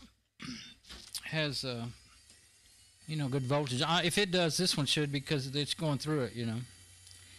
But let's test it anyway. 5.07, yeah. That's the first one in the daisy chain, so it would kind of make sense it might be a little tiny bit higher. 1173, see, it's just a tiny bit higher. So yeah, it makes the same noise, and you know, when I had the cover off, though, I didn't see it touching anything. I'm going to take it off again, because, I mean, if it's sitting there rubbing something, you want to make sure it's not doing that, you know.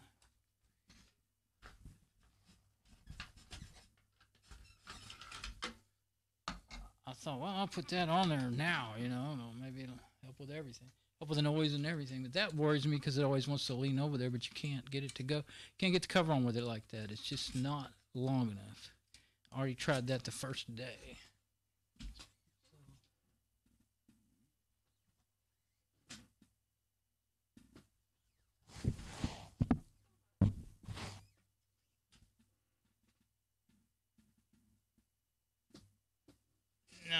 And I didn't mention that earlier. I forgot to, but if you saw me way earlier sticking my ear up to a screwdriver up by the, you can do that. I learned that working on cars. You can take a screwdriver or a metal rod or something and put it up to your ear. Just kind of press down on the. Actually, you can press down on. I don't know if I can show it. I don't know if I'm showing it, but press down on that little round part and close your ear up with it, and then put it right up against. Don't stick it in the fan, of course. Put it right up against the case of the fan or something, close to what you're trying to listen to, and you can decipher. It'll change the tone a whole lot, but you will decipher which one's making the most noise. Or in a car, you can tell like if a lifter's tapping or something like that. You can tell which one. You can move up and down the valve cover, but that spins really freely, so I don't know why it's so loud.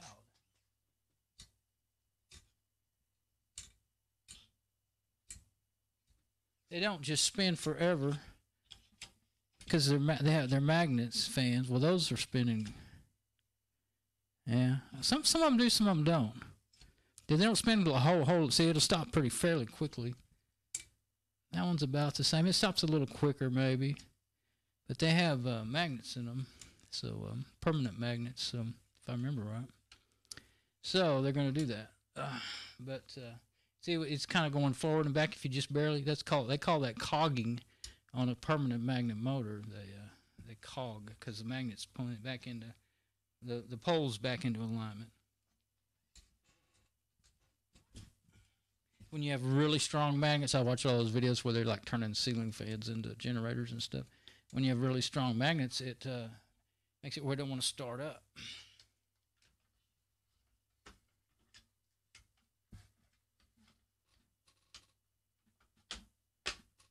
Yeah, that actually is almost 1.5 to 2 inches away from that deal. So it's really just kind of directing the air. So I'll stick that cover back on there. I think it does help me help with the noise in my, right here by it. It's got those nice little finger nuts on it, but they don't work real great. They've probably been crossed a few times or something.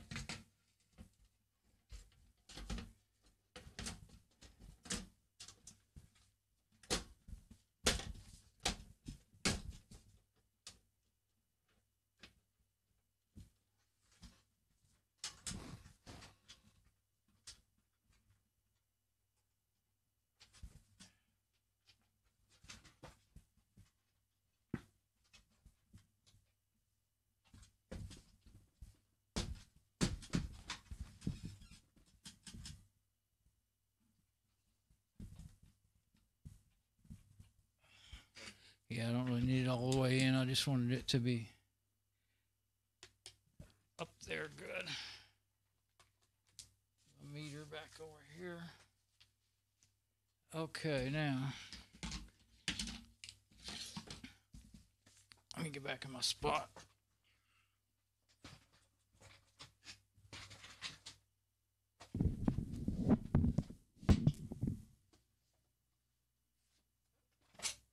Okay. I got a floppy boot disk that I'm going to put in there and see if I can make it boot. Well, I could put a CD in it. Yeah, let's do that first because sometimes that's more tricky to get that to work. Let me see what I got here. I want something that's diagnostic.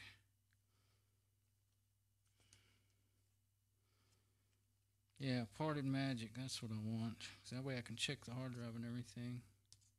Diskless remote bootable. That's the one where you can boot this up on another machine and then boot others to the network, but you've got to have a switch that doesn't have a DHCP server. I had one that I was using for that once in a while, but I had to start using it in my regular stuff because my Linksys router got to where it's about to die, I think. Okay, so it's got okay, yeah, this one runs good in a Pentium 4. Note says runs well in blue FIC. That's my Pentium 4. So I'm not using CD right now. So now I'll leave it open because it's going to be hard.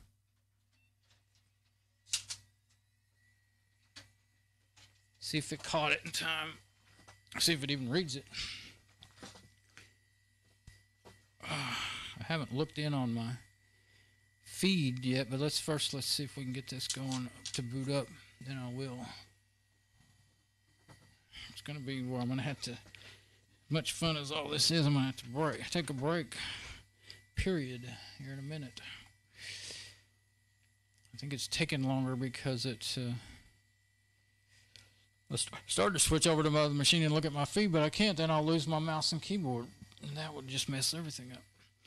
Okay, runs from RAM, let's see. I think we're running 312 megabytes. Yeah, that's enough. I got 512. Let's just go run from RAM then. Yeah. I think run from RAM will be fine.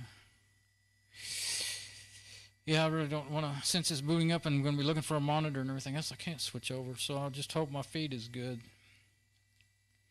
And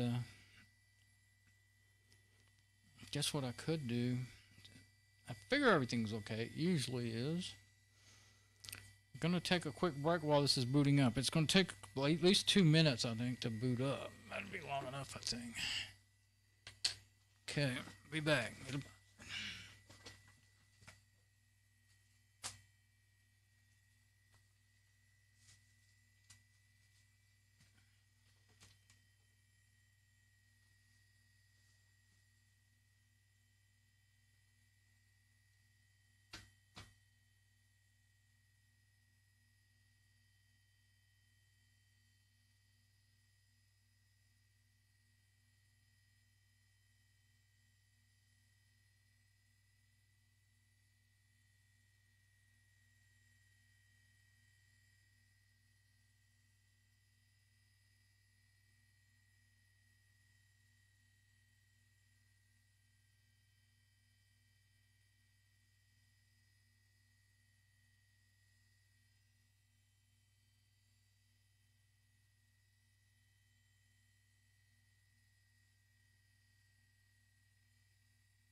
Yeah, I'm back. Well, it does boot faster when you when you don't do all the RAM.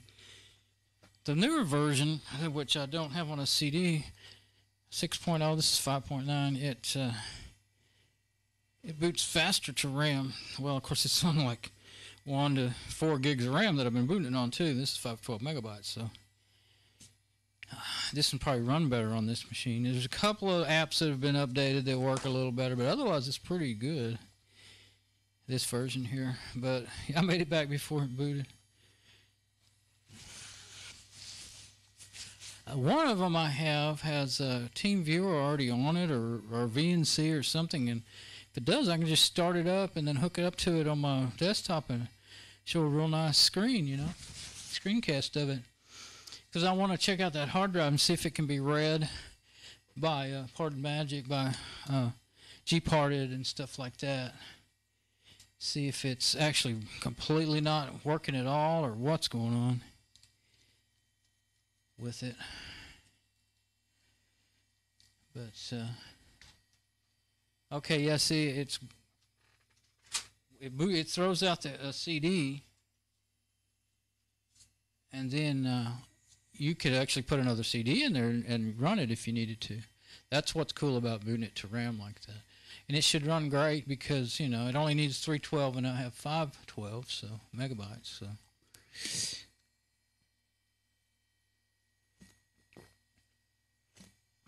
I'm getting a drink. I'm really thirsty. The specs are up at the top right. I know I can barely read it. You couldn't read it for nothing on that camera on a crazy angle like that. But I want to see if it can see the hard drive, see if it can even, you know, at all or anything. First, let's see if I can actually put it in. I don't see it on the desktop. It seems like one of them had TeamViewer or something in the already in it.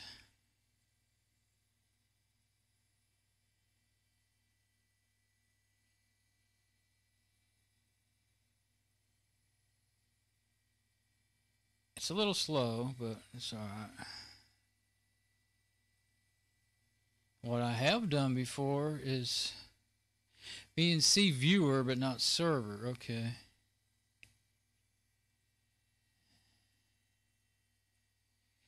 You might be able to run TeamViewer in here by plugging in my USB stick and running it from the stick. I'm going to try it and see. I'm trying to remember which. I got two of them, and one of them will have it on there and the other one won't. Let's just see if the hard drive. Oh, let's look at. Let me go check my stream and make sure my stream's okay. Well, see if we can get, before I flip over there, I'll plug in this USB stick.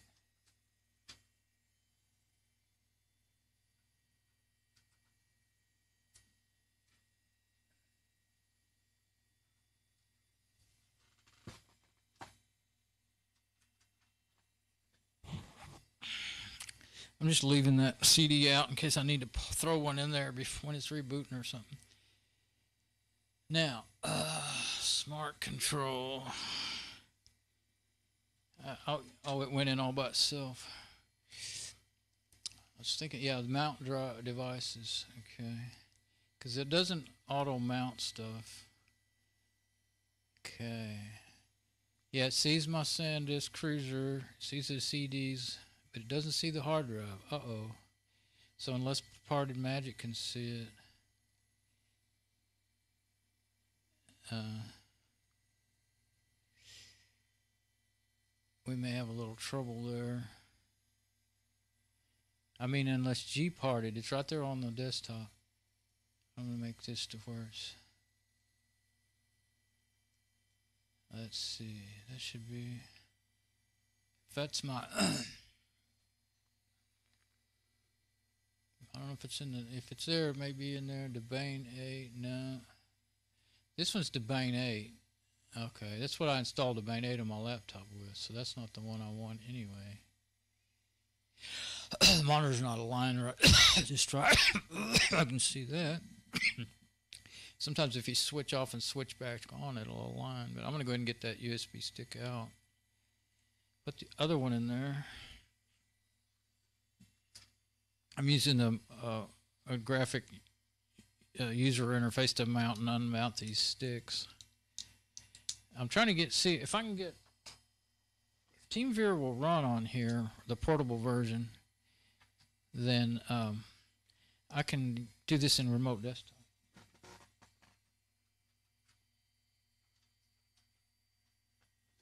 That would be nice. Then I can, when I get over there to my machine, I can. Okay, I stuck it in the other USB this time. I thought, well, for one thing, I want to see if it worked, but I also thought, well, yeah, there it goes. I also thought, well, you know, since I had one, I don't want to confuse the machine, you know, if it didn't have enough time to recover. But, okay, mount. It didn't open up. Oh, I guess because I closed the, I don't know, I guess I closed the file manager application. There we go. There we go. Okay.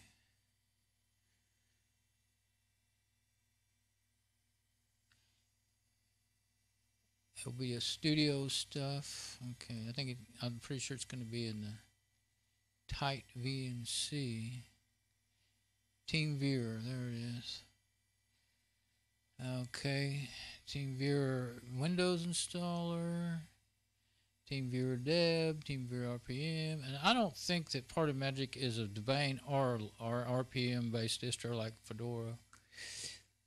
So I think it's like more like Slack or something. I don't know what. I don't think you can install. I think I tried it before. I don't think you can install from an RPM or a Deb. I've tried installing things in it before.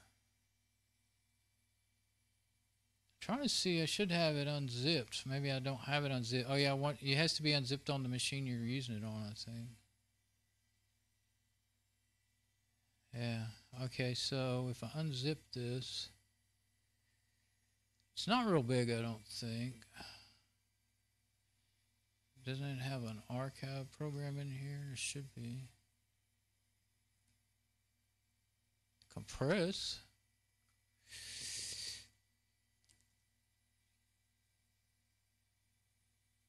Okay, I'll say other program, and then let's just go to the archive, to the programs. See if we can find like some kind of archiving, unzipping program.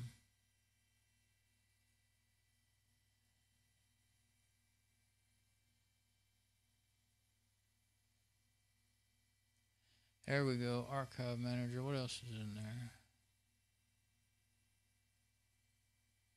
So I'll just open up archive manager and then see if I can open up that and run it.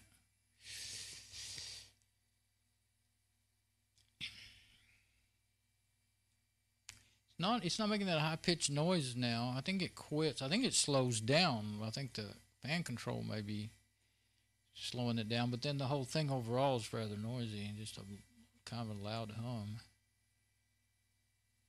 I don't see the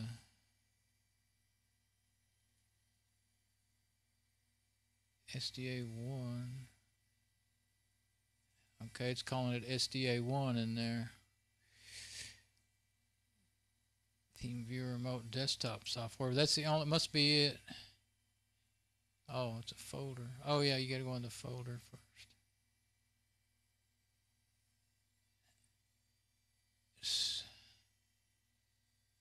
Does it not see it? It sees the execute, the deb, and the RPM, but it doesn't see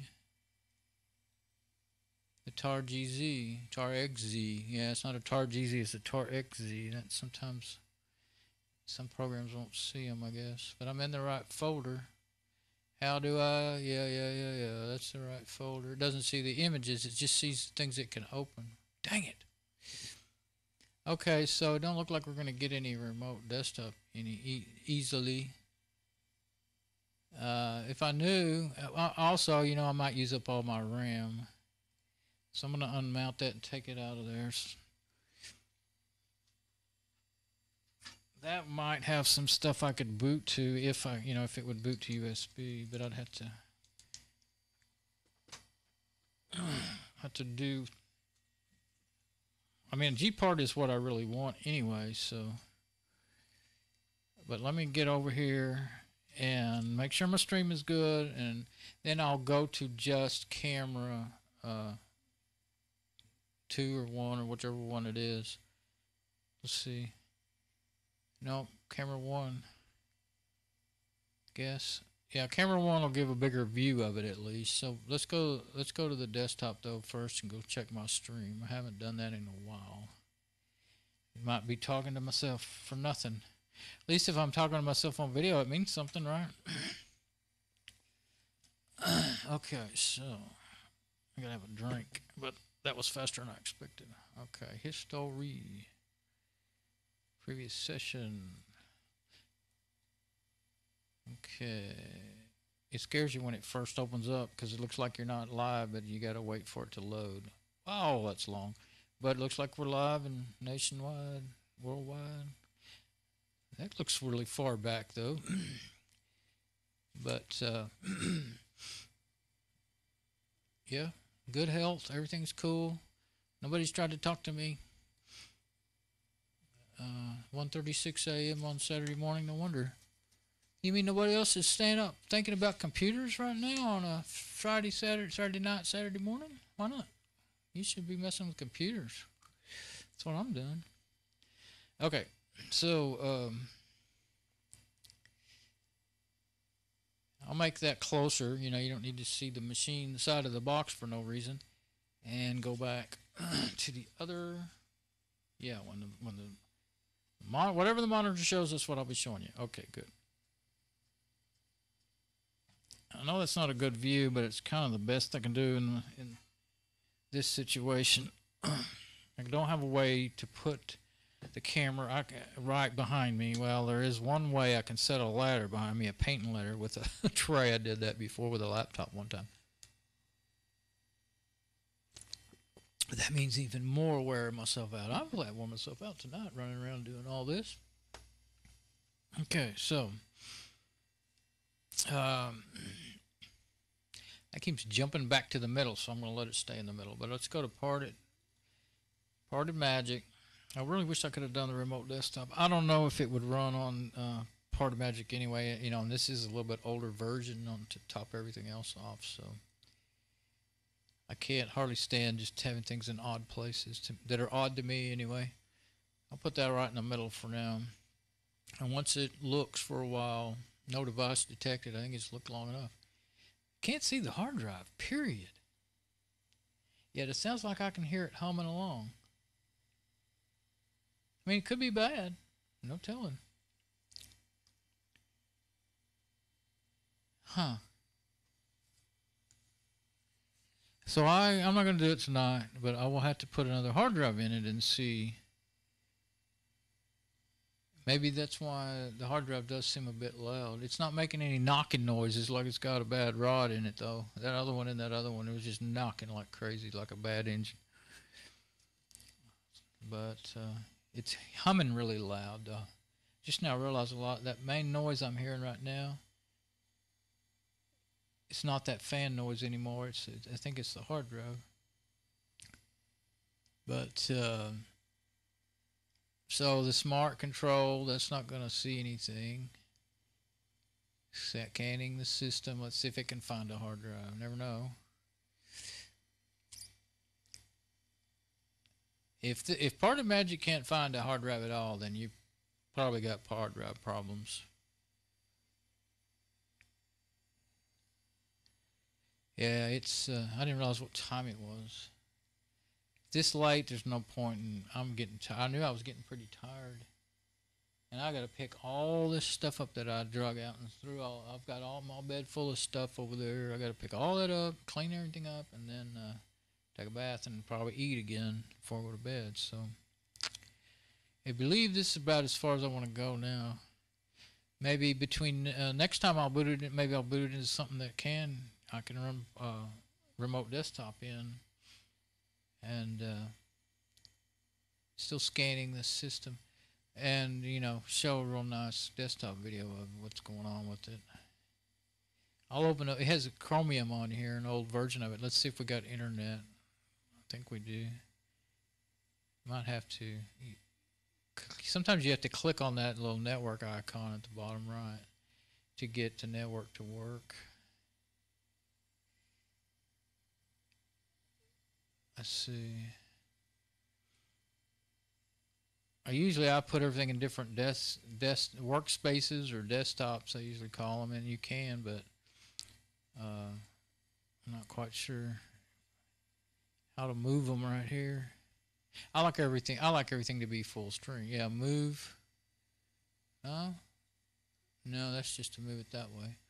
Usually it'll say send to other desktop. Oh, there. Send to desktop 2. There we go. See, now I can make that full screen if I wanted it. This one doesn't necessarily need to be full screen. It would if I was working with it and it was working, but no drives found. It finally finished. Okay. That's what I was waiting on. So that drive isn't showing up. And I'm not sure. Let's try going to the, I'm just going to, any link, just see if we have internet.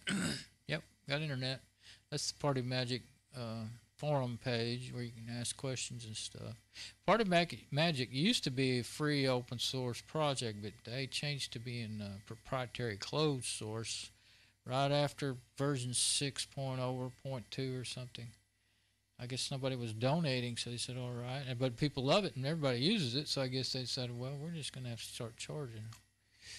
But the older versions still do everything I need to do so far, so that's good. I don't know what they charge for it. If you're using it like for your work or something, it would definitely be worth it. I was looking to see if, anything's changed recently. You can download it, but I think it'll be like a trial version or something. For a while, you couldn't find a way to... Oh. Yeah, option 1... Purchase for $9. Well, that's not expensive. Oh, option 2. Oh, that must be like...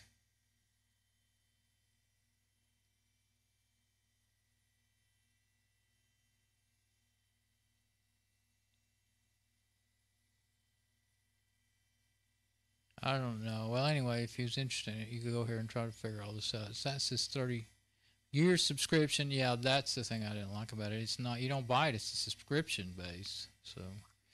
kind of like went Microsoft on us. They went from free and open source to going Microsoft on us all in one time. But they gave it away free for a long time. So evidently, some open source projects get enough support they can keep doing it, and some of them don't. So I understand that. So anyway.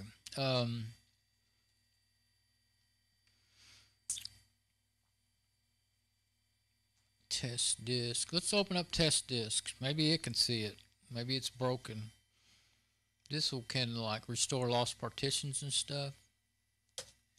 Create. No hard disk found. So yeah, it's just flat not showing up at all. And since I've tried it on master and it could have a bad cable. I didn't try that. But first, I'll just like throw one of these other. I've got another hard drive that I know shows up. It doesn't have a good partition on it, but I know it shows up.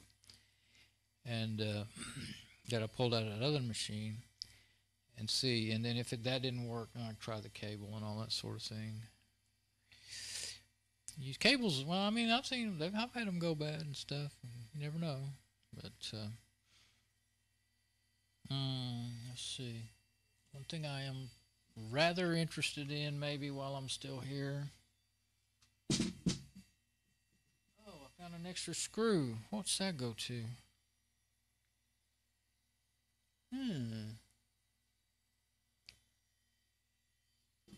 Well, I didn't lose it. I don't remember what I took it out of. I'll have to look around in there. I took a screw out of something and now I don't know where it goes.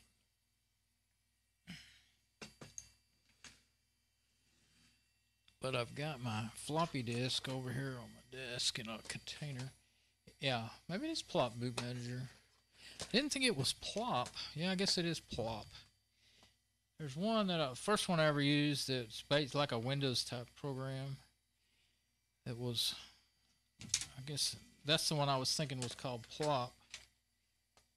But I still have a bunch of floppies.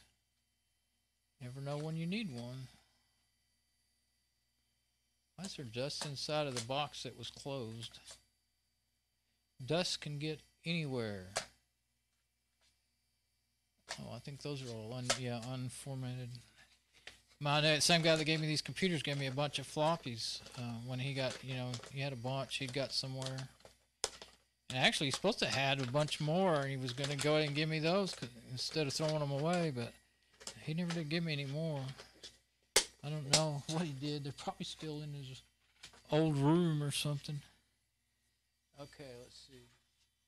Put that in there. I don't think we can read floppies in Parted Magic. Let's see if there's anything to read floppies. I just want to see if the disk works before I try to boot to it.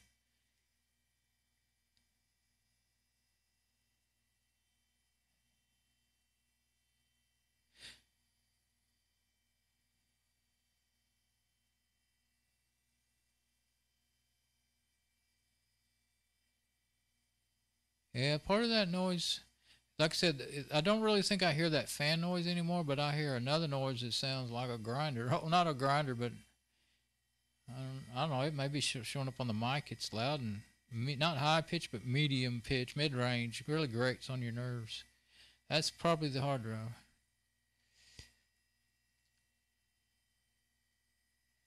So it may just be a bad drive.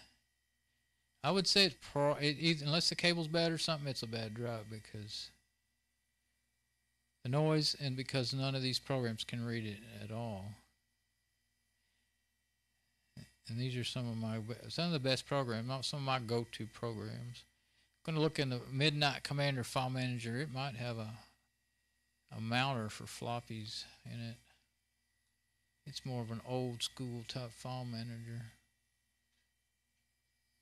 I heard something making noise like the floppy. Let's see.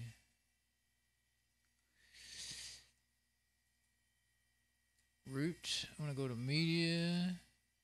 CD-ROM, CD-ROM. Sometimes the CD-ROM shows up. There's 3 of them, so. And there's really only 2, so I thought, well, maybe one of those is the floppy. T, local, USB. I don't have a USB in there anymore. Took that out. Okay. Well, let's try the regular file manager. I hear a little something there. I didn't see the light come on. Of course, you can find it. Yeah, oh, there we go. Floppy drive. There we go. It lights up. Let's see if it can read it. If it can read it, then it should boot to it. It depends on the floppies are real particular. There's several different versions of the way they write, and sometimes you've got to write. I don't know way you can get something that will actually read in your machine is to write it on your machine. It's taking a long time, and the light's on, so it's trying. So it may be going to read it. So you really, if you want to try to boot to a floppy, you better stick it in probably want to stick it in the machine and see if it will read it first. If you wrote it on something else. If you get it down to which one is which and you know which type of floppy you wrote it on, then you'll know. And you look on the floppy drive that you're using, then you could see, yeah, I know that type so-and-so will work on there. Did not receive a reply, possible cause. Internet multiplication did not. Message security, blah, blah, blah. That's weird. Let me try to read that. Did not receive a reply. Possible causes include the remote application did not send a reply. The message bus security policy blocked the reply timed out, expired, or network connection was broken. It's a floppy. What are you talking about? But it is talking to it. It's making the floppy noises and the lights on. But usually if you click on floppy in one of these file managers that has it in there, it'll mount it for you. So probably, I'm going to go ahead and do a reboot and see, but probably it won't boot to it. It might, but we'll try. If it does, then I can stick a USB in there. Actually, I'll probably stick it in there ahead of time. Yeah, directory does not exist. I've already forgot which one was the one. The one with red used to be my rescue. The writing fades out. As soon as you touch it, it wipes off with these markers I have. One of these is the Bane 8, and the other one is more of a couple different systems on it. Now I don't remember. I think maybe it was the blue one. So I'm going to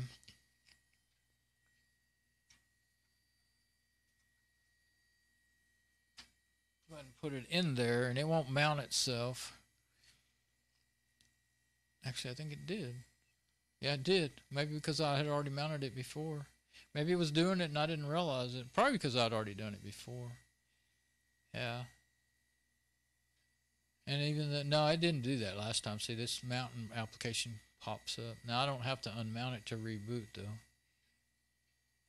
But I'm going to have to use the software to reboot it so that it won't do anything wacky to the floppy drive. And I know I've already been BIOS, so it should boot to it. See, I've already got my CD out. There is actually a password for this version of Parted Magic, so I have it written on a sticker. I just saw that and I go, oh, or a sticky note. I go, oh, I need to put that on that. I stick it on that CD. I like my USBs because they have several programs on one thing. Oh, well, I hear it. Boot failure. Insert system disk and press enter. Yeah, it can't boot to that floppy.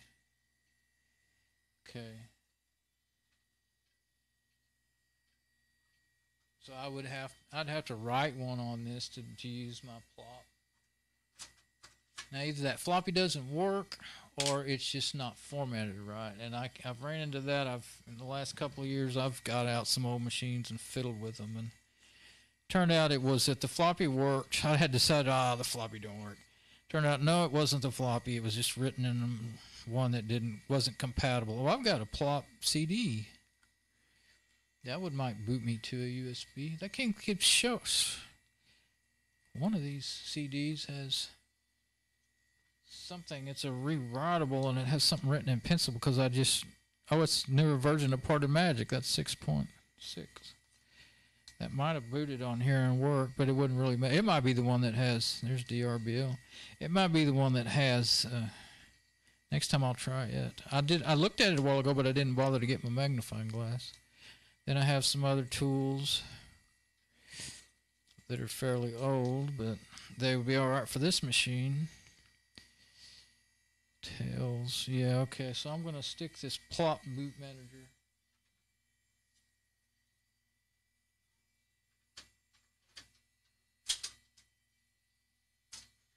That drive works pretty good. It'll shut when you tap it, just like they're supposed to. Okay, so now I can reboot. Oh, I'm leaving the light on for you there. But I'll just hit Control Alt Delete and reboot.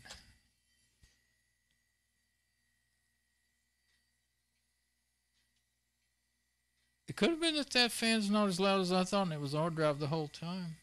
I just need to unplug the hard drive and find out. I won't do it right now. Keep saying I'm going to quit, and then I don't.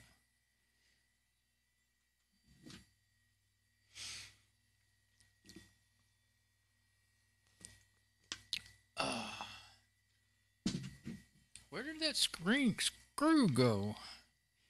Remember taking a screw out of something and saying, okay, I don't want to lose that. And put it up here.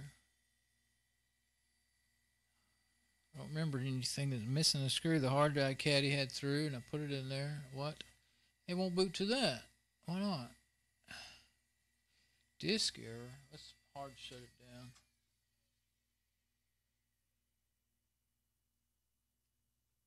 Well, I kind of want the hard drive in there to see if there's anything that can see it. I was thinking I'll take it out, but I'll wait till the next video to mess with the hard drive, really, because I really am very hungry now. That's a sign I need to quit. Okay. Kind of watch everything this time. I wasn't really paying a heck of a lot of attention, but Sometimes when you do a Control-Alt-Delete, the CD might not read right or something, or just sometimes it just don't read right. Yeah, it's not going to read. You can press any key to retry, but it won't. I doubt it will read it. Well, okay. I got something that boots pretty quick here, and that would probably boot on this. Fedora 16 LXDE.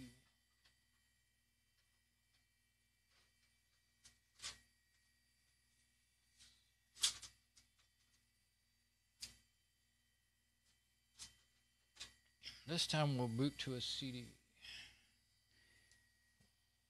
I just wanted to see if it would boot to any of these sticks. Control Alt. I'm over here putting things back together. See if I don't do it at the right time, I'll forget, like that screw. I wanted to put my little cover back on my USB adapter with the SD card in it.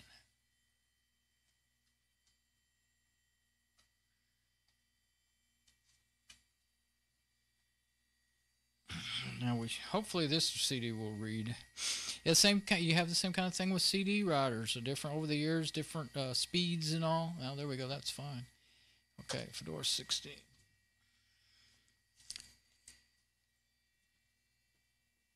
And also, I found out one of my CD writers was actually on its way to going out, and it was writing them. They would work in that machine, but no other. That happened to me for a while too. And some of these, there may be, I probably got all those out of this case, but finally figured that out after a couple of 3 years of them. You know, they'd work in one machine and not in another. Then I finally decided to reburn them, and then they worked in everything, you know. And it was, I finally figured out it was the writer I did it with. Uh-oh. You can get some errors and it'll work. Oh, ATA, that's the hard drive not working. Yeah, it's trying to mount the hard drive. Fedora mounts the hard drive. I should have thought of that. It may not boot. It might go forever trying to mount the hard drive. I was thinking, well, it mounts all the drives. That'll be cool. But that's not if it's broken. Not if it's broken. It won't. Okay, plop. Didn't work.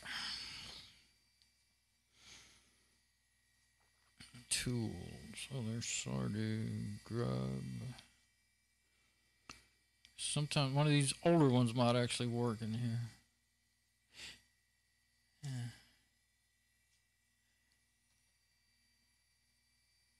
It may still do it. I'm not going to quit yet. Yeah, it's going ahead and trying to boot now. We'll put up the messages here. Hit escape while it's booting. You can see the messages. 15.2.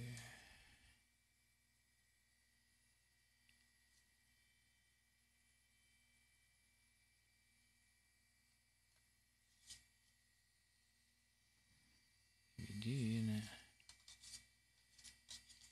Okay, I'm looking while it's awful lot of errors. I was looking at other other candidates for booting it.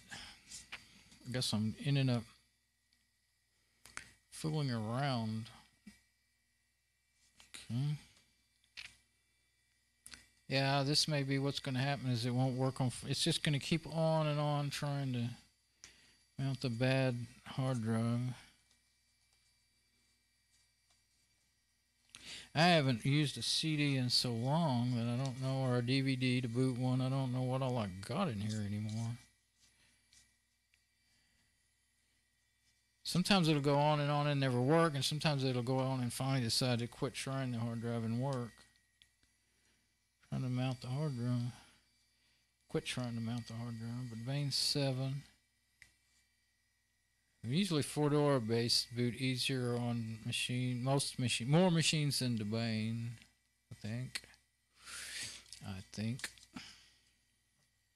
It used to be how I did. Everything was on CDs and DVDs. First it was CDs, because that was the way to do it. Not too many machines would even boot to USB. Okay. Did it get past those errors and give up? Yeah, buffer IO error, device SR1.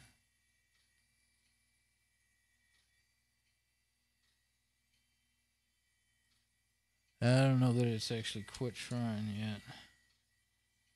I don't think it's going to quit trying.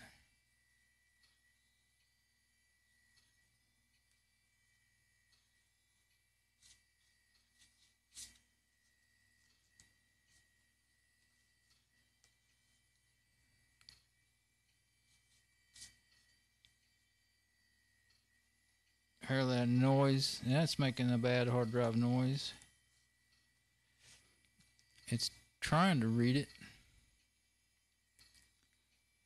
So, probably the cable's good. If it's trying to read the... Yep. SR, error.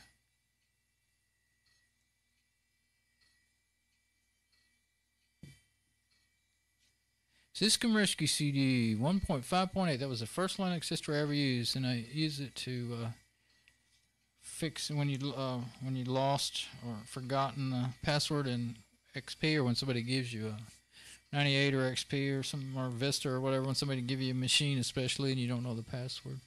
Back before I completely got tired of messing with Windows. I don't mess with it anymore much. Now I forgot which one I was thinking about using. Oh, that one. Okay. What does it say? Oh, it finally dropped back to terminal window. Can't mount root file system. Dropping down to shell. I don't know if I can get. I don't know if I can get the CD or not. I'm gonna get my Sardu. This is an older version of Sardu multi-boot. Well, I mean, you put what you want on there. I'm gonna hit Control Alt Delete. We'll do it.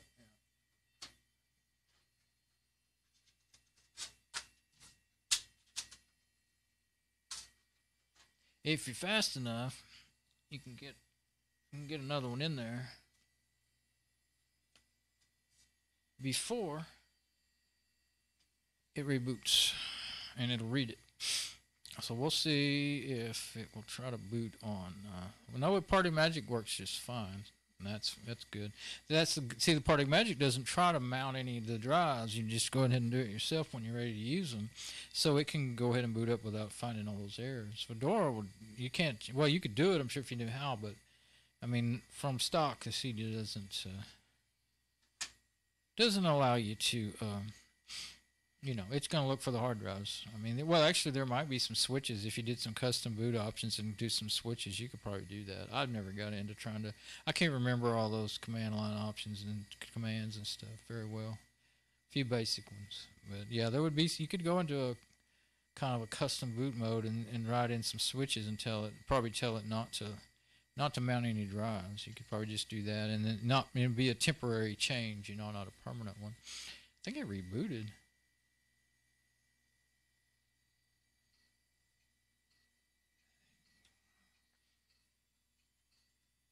I've had trouble with these custom. I got utility.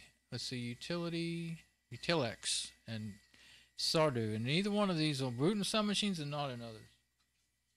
But they were made back in the olden days, actually, back in the Pentium 4 days, and that time when that was pretty much a fairly new machine. That hard drive's going nuts now trying to read though. If I unplugged it, it might go ahead and boot to these CDs. Yeah, it's rebooting.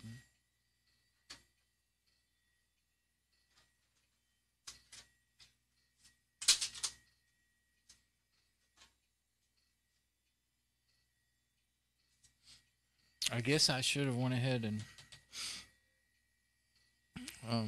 unplug the hard drive. Well, it sure is crappy to listen to that. Well, at least it's telling me something, It's telling me that hard drive's probably bad. You see, before it wasn't making any noise that I thought sounded like really the hard drive at first, and I thought maybe the cable's bad or something, I think I need to... I tried to read that's the first time I've really seen it try to read this floppy. Okay, there we go. Slacks. See, this one's got Slacks, Puppy, Tiny Core Linux, System Rescue, Party Magic. That's a different version. Slacks, Puppy, System Rescue. I think System Rescue is a command line thing. Let's see. Oh yeah, and there's different. Like if you have trouble with your video modes, you can choose different video modes. System tools. Okay, we got Grub. Graphical boot manager. So that way I could boot. Oh yeah, I keep forgetting about this. It's got several boot managers, and if you can boot into this, then I could stick in a USB and try to boot to that. Especially if it has plop, it usually always works. Graphical boot manager, Ranish. Those are some of the older ones that I used to use. That hard drive's going nuts now trying to. FreeDOS, 2 different FreeDOSes. So yeah, that might help me boot to my. I'm not gonna do the USB stick right now, I don't think. But okay, yeah, and then boot to the system drive and stuff. I don't actually see anything I'm too interested in using though. Slacks, I don't really use that. Puppy, I couldn't do much with that. Tiny Core, I wouldn't be able to do much with that. System Rescue, I'm pretty sure. I already used Part of Magic, so. You know what? I guess the only thing I'm actually interested in is trying one of these boot managers. Smart boot manager. That's the one. All right, we'll see if we can boot to a USB since I'm sitting here with it like this.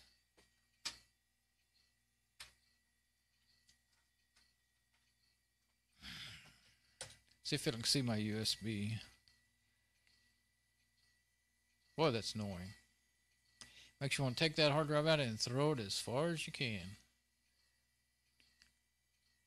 Somehow it got trying to read it. Now it won't quit trying to read it.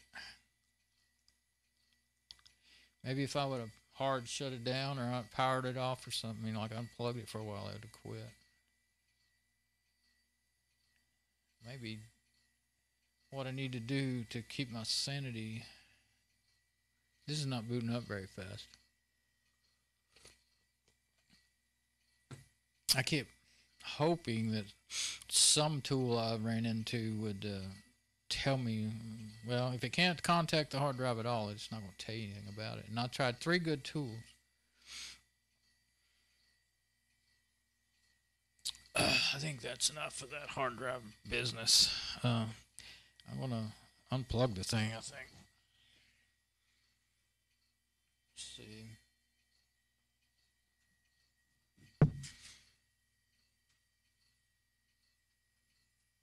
Get back over here on my main machine.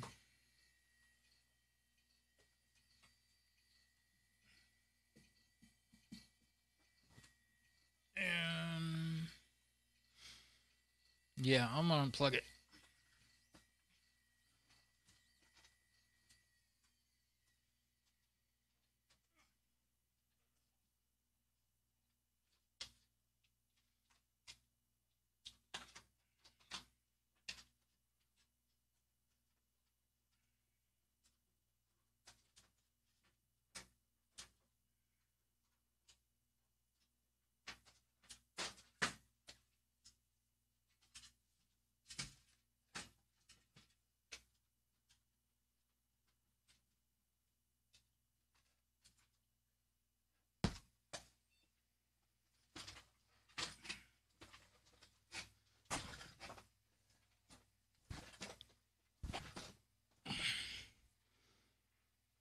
You know, I think maybe I was mistaken. All that bad noise, including the high-pitched noise, for fan when it... Either I fixed the original fan noise. Okay, now we just... Uh-oh, I lost my... I don't have a keyboard. It probably won't come back either since I wasn't there. It's going to try to boot. I can't even stop it. Okay, well, I need to go switch my camera. It's booting. I wasn't thinking. I booted it up before I was ready. I need to switch my camera so I can be showing what's on the screen. Okay, now we're good. You know what? I really ought to check my stream again. It's been a long time now. Okay, history.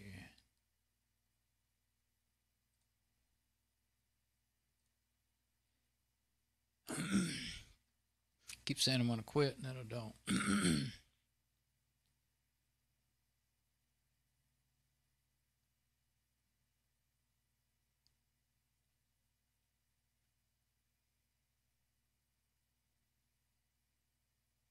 Uh-oh.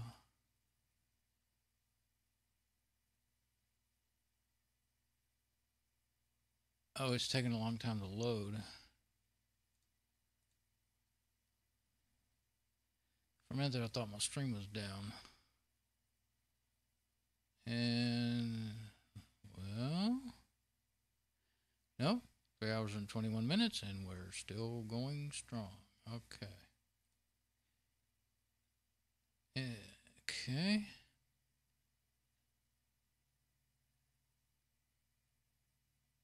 Well, my little, what was in my window was gone, though, the message I had in there. But the health is good, and everything's still there.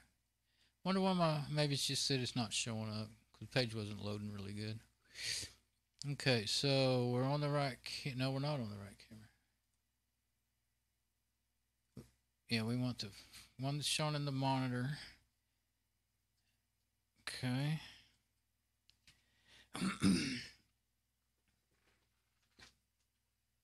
Now we're going to have to, I'm going to turn it off.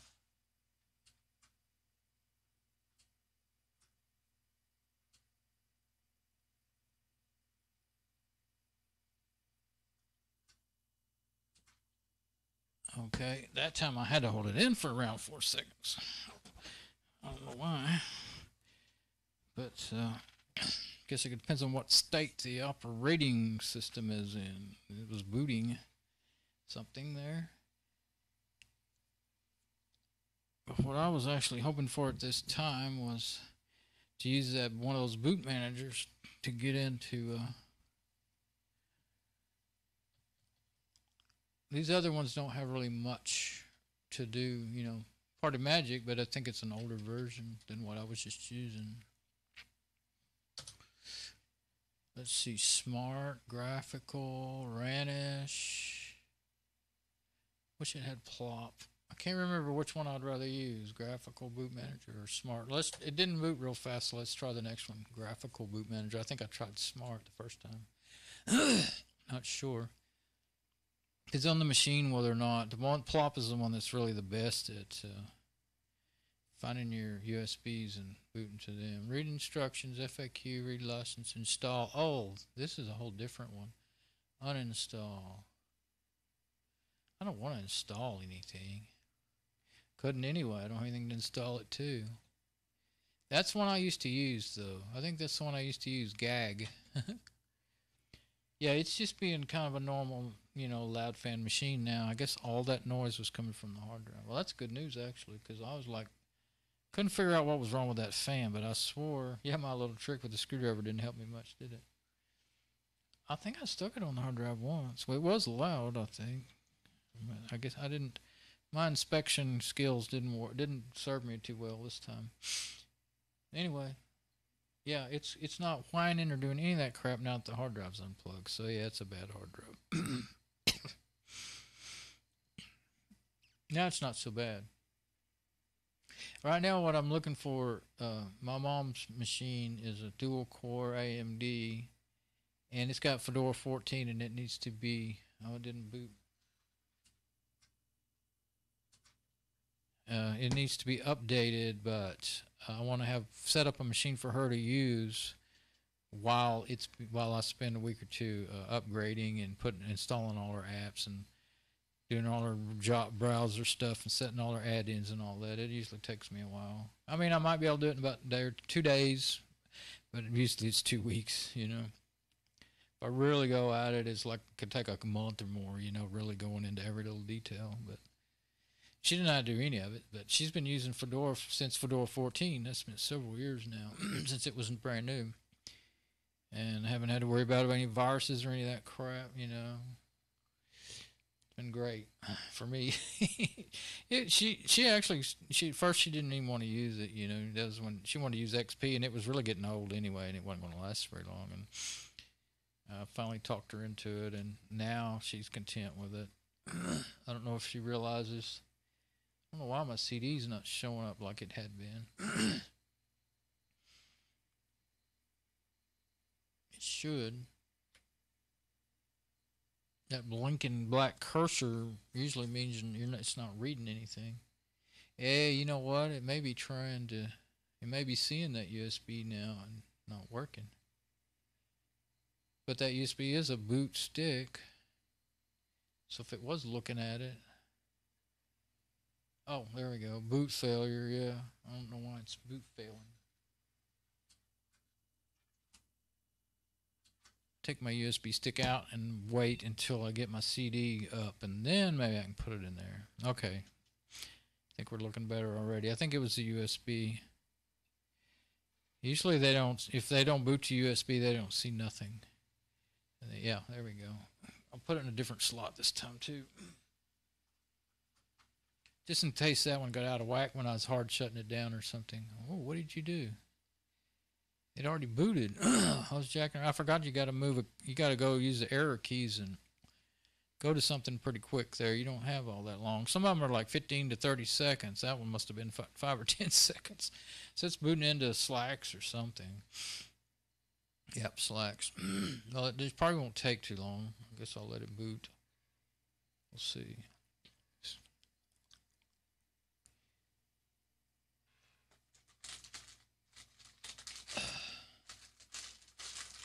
I'm going to get me a little baby candy bar. I kept holding out because I thought, well, I'm going to get me a piece of, we have some cheesecake. I said, I'm going to get me a piece of cheesecake and then take a bath and then eat supper after that. But I've been messing around here too long.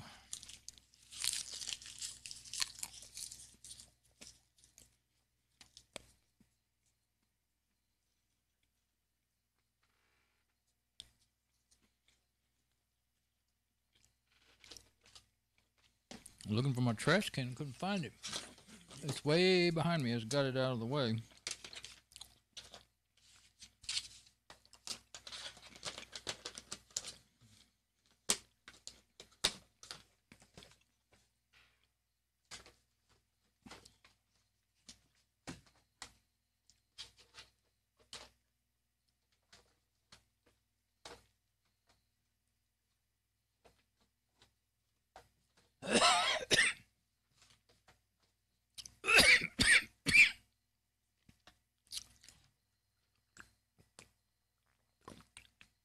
I think we might have an error here.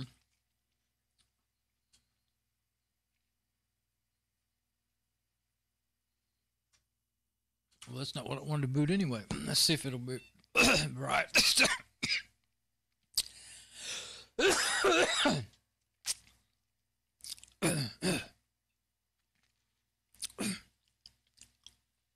Gotta pay attention this time. Okay. I don't know if Smart Boot Manager can do that. We'll see. Unless it has trouble booting on this machine. You never know till you try with these things. Boot fail. Okay, so I'm just trying stuff that's not working.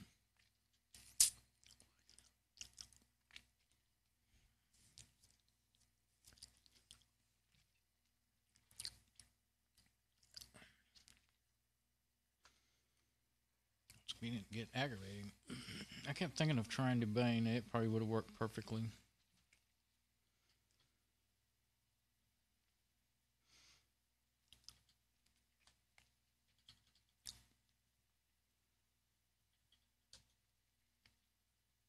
There's the only 2 boot managers on this one.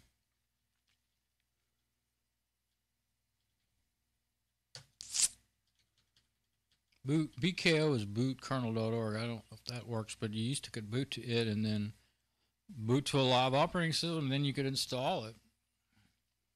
That takes a long time. Puppy's pretty fast. We'll see if it boots up on here. It'll boot on a lot of stuff. Since I'm already in this CD, I think I'm going to have to say to myself, okay, give up whether it works or not. Or quit, I mean, like I've been saying I'm going to do. When I get tired, you just start floundering around and making mistakes. I think I may be to that point already. Yeah, and I could have even, some of those I put in there, you know, I might have just slammed them in there, not paid enough attention. They might have been DVDs. No, I don't think I stuck a DVD in there. Because I'm in a CD drive. I'm not in a DVD drive. Because that one was acting funny and I didn't want to fool with it.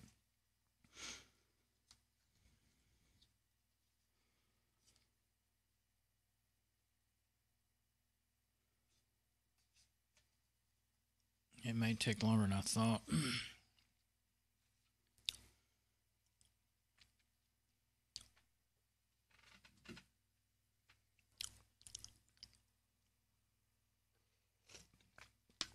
Okay. Well, hard drive's bad. I guess I've really kind of forgotten how long it takes to boot off a CD too, because, I was like, I went off and took a little break, and came back, and Part of Magic wasn't through booting yet, and I thought, oh yeah, that's really slow. And now I remember, oh yeah, CDs are slow. I'm just used to using USBs, and they kind of read faster than a hard drive most of the time. So, well, that's good to know that it's not super loud. I've got the case off, and it's not, unbearable now. I think I'll put the cover. I think I'll put the cover on it while it's trying to boot. I think I'll give it a look. I don't want to switch cameras or anything, because to do that I have to use my KVM switch and get off this machine. That would mess up the CD here finding the monitor, the keyboard, and the monitor and all that stuff. So I got to leave that where it is. Where's all my lights are over there. I was looking for my little lights. Magnifying glasses with lights on them. Anyway, I'm trying to see if I can. Oh, I know where the screw goes. It holds the video card in.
Yeah. So with the cover on, get a decent. I think if I get a good hard drive in it, it won't be too bad. It's not that bad. Yeah, it makes a lot of difference. It's actually not a bad looking box, I don't think. I'll see what that other one is before I decide, but I may put this hard drive that I think is good that just isn't partitioned right. Looks like somebody started to begin to partition it for Windows and then didn't finish. It has like a boot partition that's probably empty or something, because it didn't do anything. Either that or it's because that Pentium 3 couldn't even read it because it's so big. Usually, the only problem I have was, I can't remember, because I really don't try putting bigger, hard drives in older things like that, but like in a Pentium 4, I know they read 80 gig hard drives, because that's what I had in my first one I built. I put 80 gig hard drive in and Windows XP in it, and really the only thing I had trouble is XP's limitations, not the BIOS, because if you put Linux on them, then they just boot. I think it has to do with Grub Boot Manager, but it'll Grub Boot Manager takes over. And you have no problems with it recognizing the full hard drive, no matter how big it is in Linux. Yeah, ever since way back, I started with Fedora 5 in 2005. So it's always been able to recognize the biggest hard drives it had during the day, that I had. And which was 80 gigs, and then, then like 120, and then 250, and the biggest one I've ever had is it's really a 4.5 terabyte, but it's a USB drive that I bought just 6 or 8 months ago. for a backup drive. My other drives are, you know, I don't think I even have a 500 gigabyte hard drive in my machine. I think they're all like 250 gigabytes and smaller. Oh, isn't that something? Now my throat's quitting all of a sudden. Seemed okay until I had that chocolate. I'll go ahead and have a ricotta, but I'm gonna quit. I don't know what's going on with Puppy here. It should have gone somewhere by now, or told me it wasn't gonna work, or do something. I'm tired of trying all this stuff and it not working. So I guess I like to leave on a note of something that worked instead of something that don't work, but I guess you can call this a cliffhanger.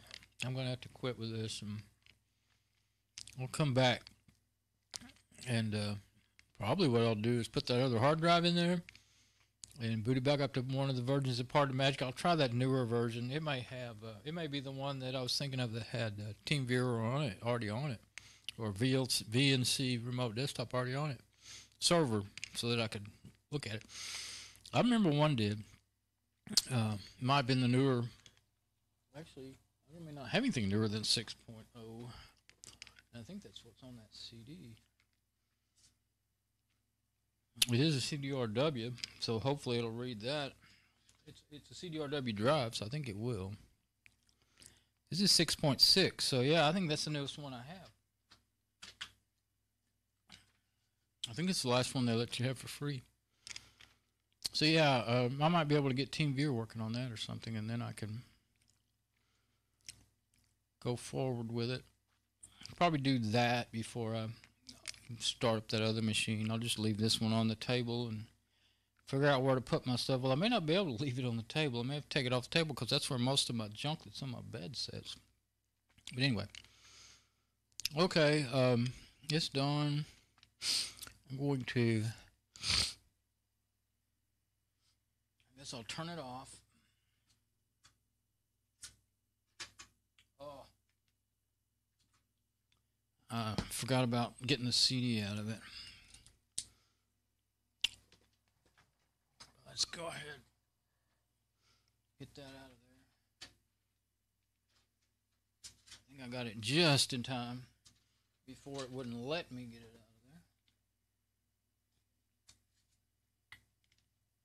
And turn it off.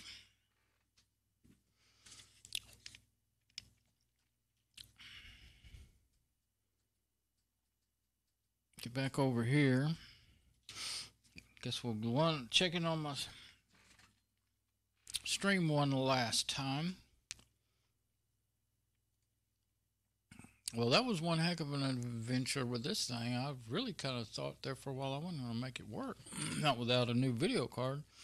Isn't that crazy? It took it, I mean, I did all that stuff and then taking it out after I straightened out those pins and everything, took it out, looked it over, put it back, and it worked. That probably caused the system board, you know, to like reset. I mean, I unplugged it during that time. I'm pretty sure I had it unplugged when I straightened all that out and everything. I might have done it with it plugged in and forgot. But I think I had it unplugged. But anyway, I'm, you know, doing that, taking that thing out and unplugging. Maybe the video card, you know, I'm unplugging it completely. Maybe it allowed some more of the caps to drain or something a little bit more, and cause it to be reset, you know, its processor to be reset and not see any more errors, you know, like, oh, dang, shut down, you know. Like, it probably has some protection in it that would shut it down when it had a short. Evidently, it didn't blow out. Of course, I don't know what's on those pins. I doubt seriously they were both ground, though.